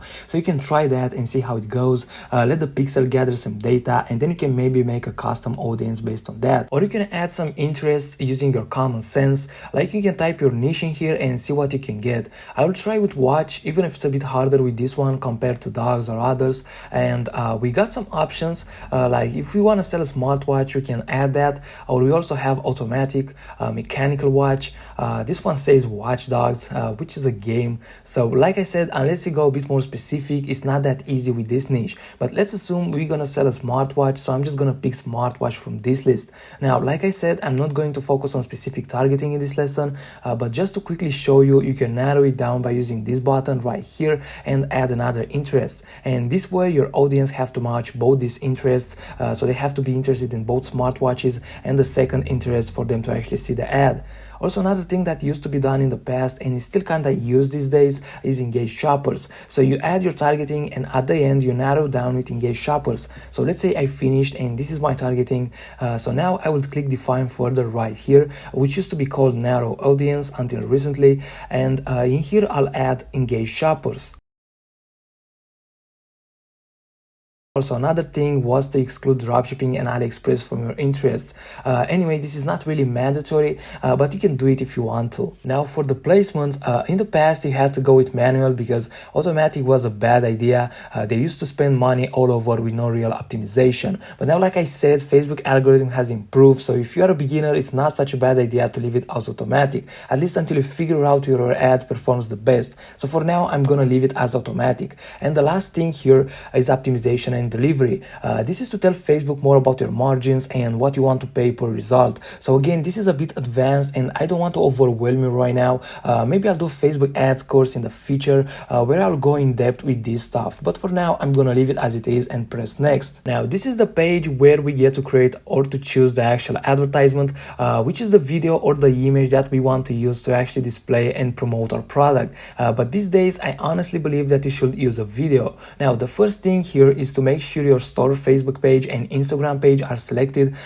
I don't have an Instagram page connected, but to connect one, you can simply click here where it says connect account. And next we have the ad setup, and first of all, I think it's much better to actually post the ad on your page and just select it from here with use existing post rather than create it inside here. And I think it's much better because all the engagement will remain and the post will be displayed on your page, and that will help to build more trust in the future.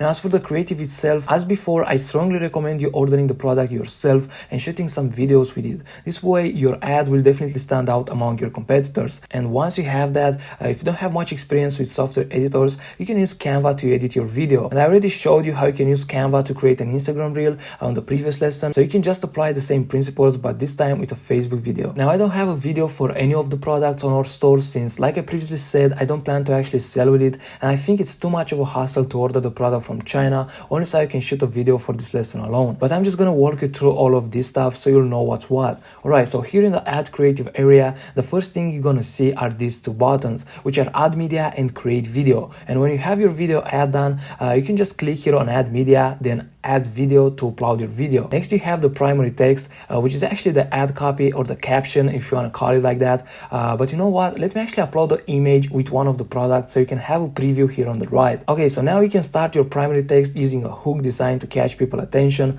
By the way, you can also use emojis in the hook if it fits your brand. I mean, most dropshipping brands usually target an audience which might respond well to emojis, but if you're selling a really serious product and it's best to present a very professional image, it might not be such a good idea to use emojis, but it really depends on the situation, so you have to use your common sense here. And the next thing you can do here is to just present the most important features of the product, just the ones that matter the most, and you know that if someone sees them, they are most likely to go on the website so they can see more. So the goal here is not to offer a full description or something like that. The goal is to make people interested enough so they will go to your website or your landing page to find more info, and that is actually where the sale will happen. Now, the last thing that you can add in the ad copy right here is a link to your product. Maybe you can offer a 20% discount or something like that along with it. So you can say like order and put the name of your product in here.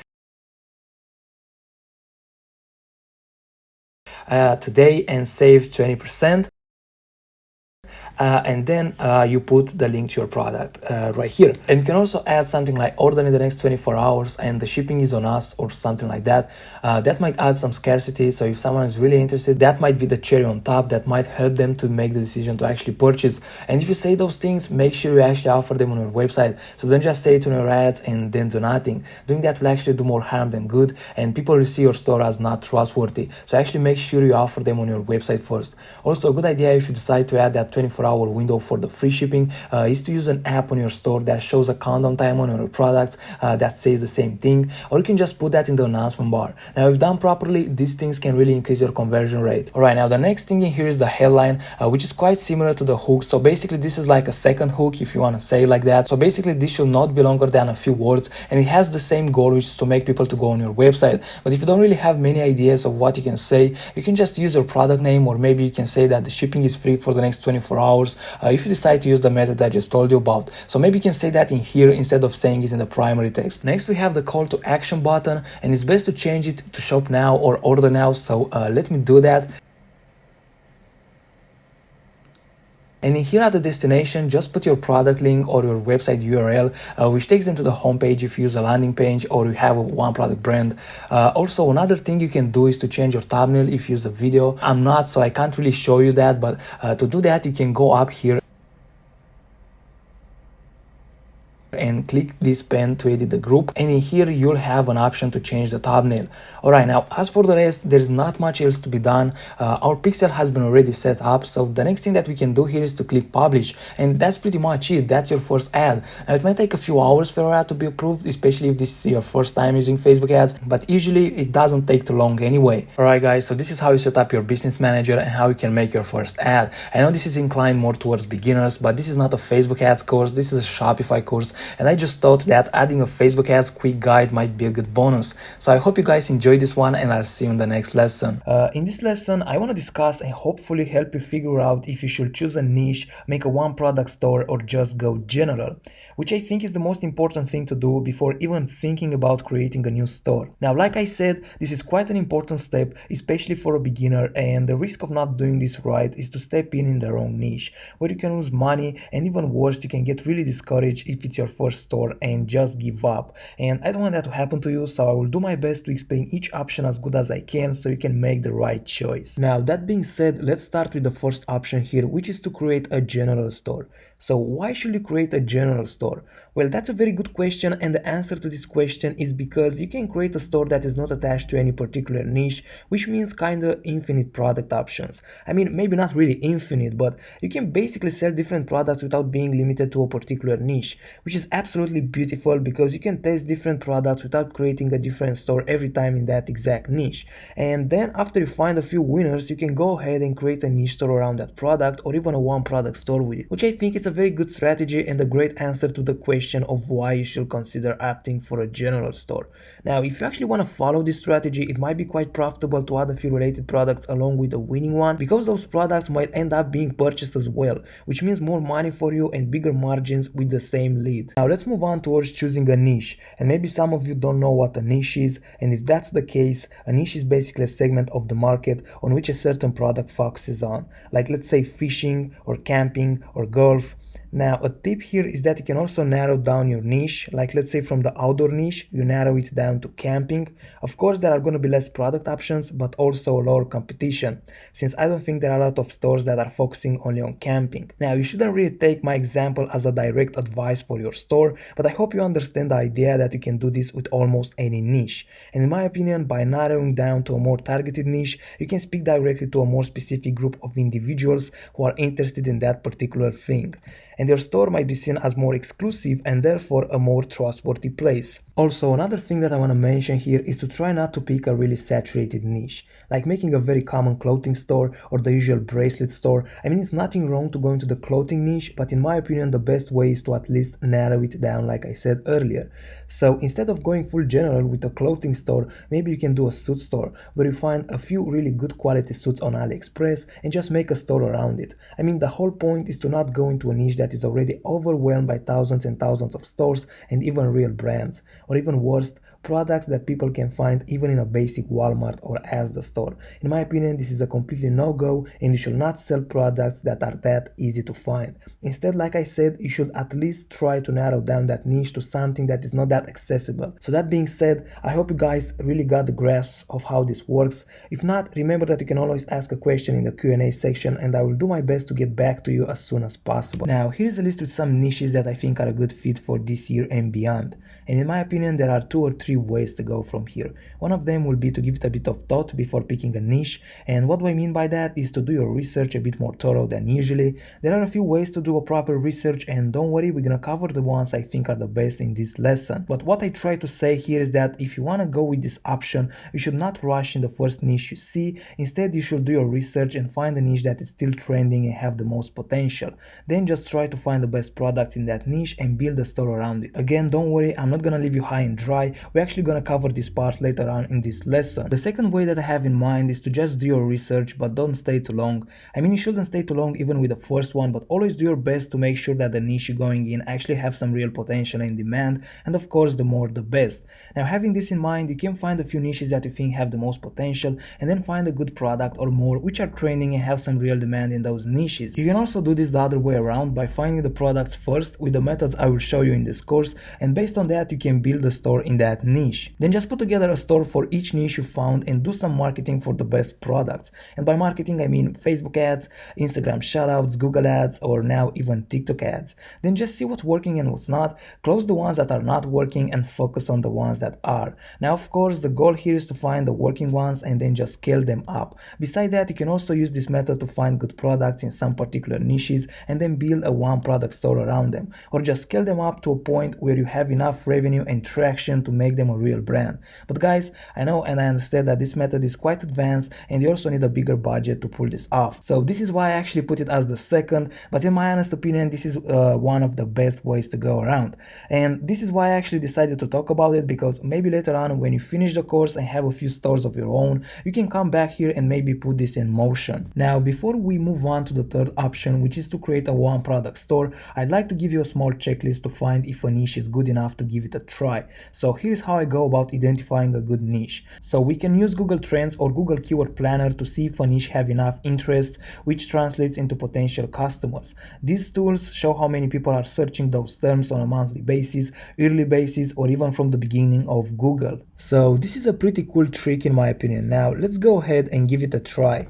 So here on Google we type Google Trends in the search bar, choose the first option, and here is where the magic happens.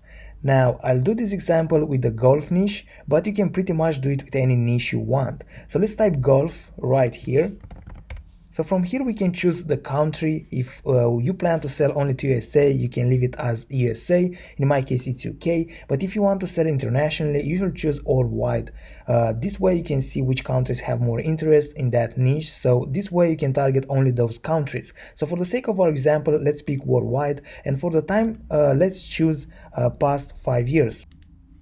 Now, what we can see here at the interest over time graphic is that golf is searched more during summertime, and during winter time there's a pretty big drop. So if you want to make a golf store, maybe you should consider starting from the beginning of spring, as we can see on the graphic here, and scale it all the way to the end of September, because from there we can see that the interest is kind of dropping. So we already got some pretty useful informations. Now let's head to the interest by region graphic.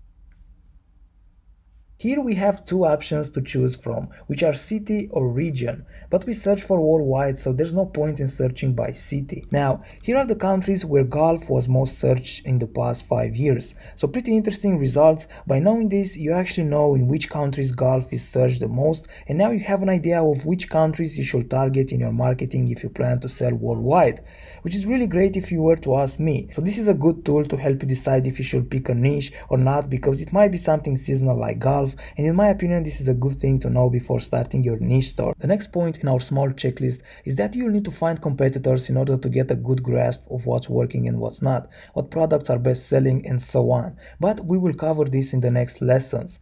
Now the last point is to try to choose niches that have a passionate audience or they solve a problem. It's good to do this because a passionate person is most likely to make an impulse purchase, or if the product solve a problem, the buyer is coming from a need state, which is as good or even better as if they just want it, because they actually need it. So that can translate into impulse purchases as well. Now before the end of this lesson, let's speak a bit about the third option, which is making a one product store, because we already went through general and niches, and we even covered the methods to do your research. So I think now it's time to cover the last option as well. So you heard me speaking quite a bit about the one product stores during this lesson, and I'm pretty sure we already kinda understand what is a one product store. But a short definition is that a one product store is basically a Shopify store which focuses mainly on one product and is designed to convert that product alone. Usually the store also have a few other similar products around just to increase the sales, but the main goal is to present and sell that one product to as many people as possible. So this is basically the scope with a one product store. You have a proven winning product that you just want to scale massively, so you build a whole store around it. Now this can also be a good idea even if you don't plan to scale it to millions of dollars, since people tend to somehow have more trust in one product stores than others because they seem more like a brand than a general or a niche store. And it seems like that's the real deal, the company that is actually behind that product and not the usual retailer that is just trying to make a quick buck selling it. Hey everyone, first of all I want to say congratulations to each one of you for getting this far. This is actually the last lesson of this course, and I'm so happy that you got here and you are just one lesson away to start this amazing journey and start crushing it with your business. Now of course I don't want to let you believe that it's going to be all sunshine and rainbows from now on. Sometimes it might not be easy, but you have to stay positive and consistent, and I truly believe you'll figure it out and you'll succeed. So I'm really happy you took this step, and I hope you are too. Now with that being said, let's jump into the last lesson of this course, which is going to be about email marketing and how you can collect email addresses using free and paid traffic, and hopefully how to make a ton of money with that. So first of all, maybe you wonder, why do we need email addresses? And the simplest answer is that we need them for email marketing. Now email marketing, it's actually a very good way to increase your profits because it's completely free, and it's free because you actually reach your customers or people that already had contact with your brand and opted in to receive emails from you. And it's actually great because you do that organically at absolutely no extra charge. Now, having an email list can also be useful for other things like uploading it to Facebook to quickly create custom audiences and lookalike audiences, which is very lucrative because Facebook will use that to find you more similar people to your existing customers who are very likely to be interested in your products as well. So now I'm actually going to give you 3 methods to collect email addresses and build your email list. And the first one is going to be organically, which is actually the best way to collect email addresses, because whenever someone buys something from your store, you'll get their email address. And like I said, this method is actually one of the best because it's completely organic and your customers will be more responsive because they already purchased something from your store.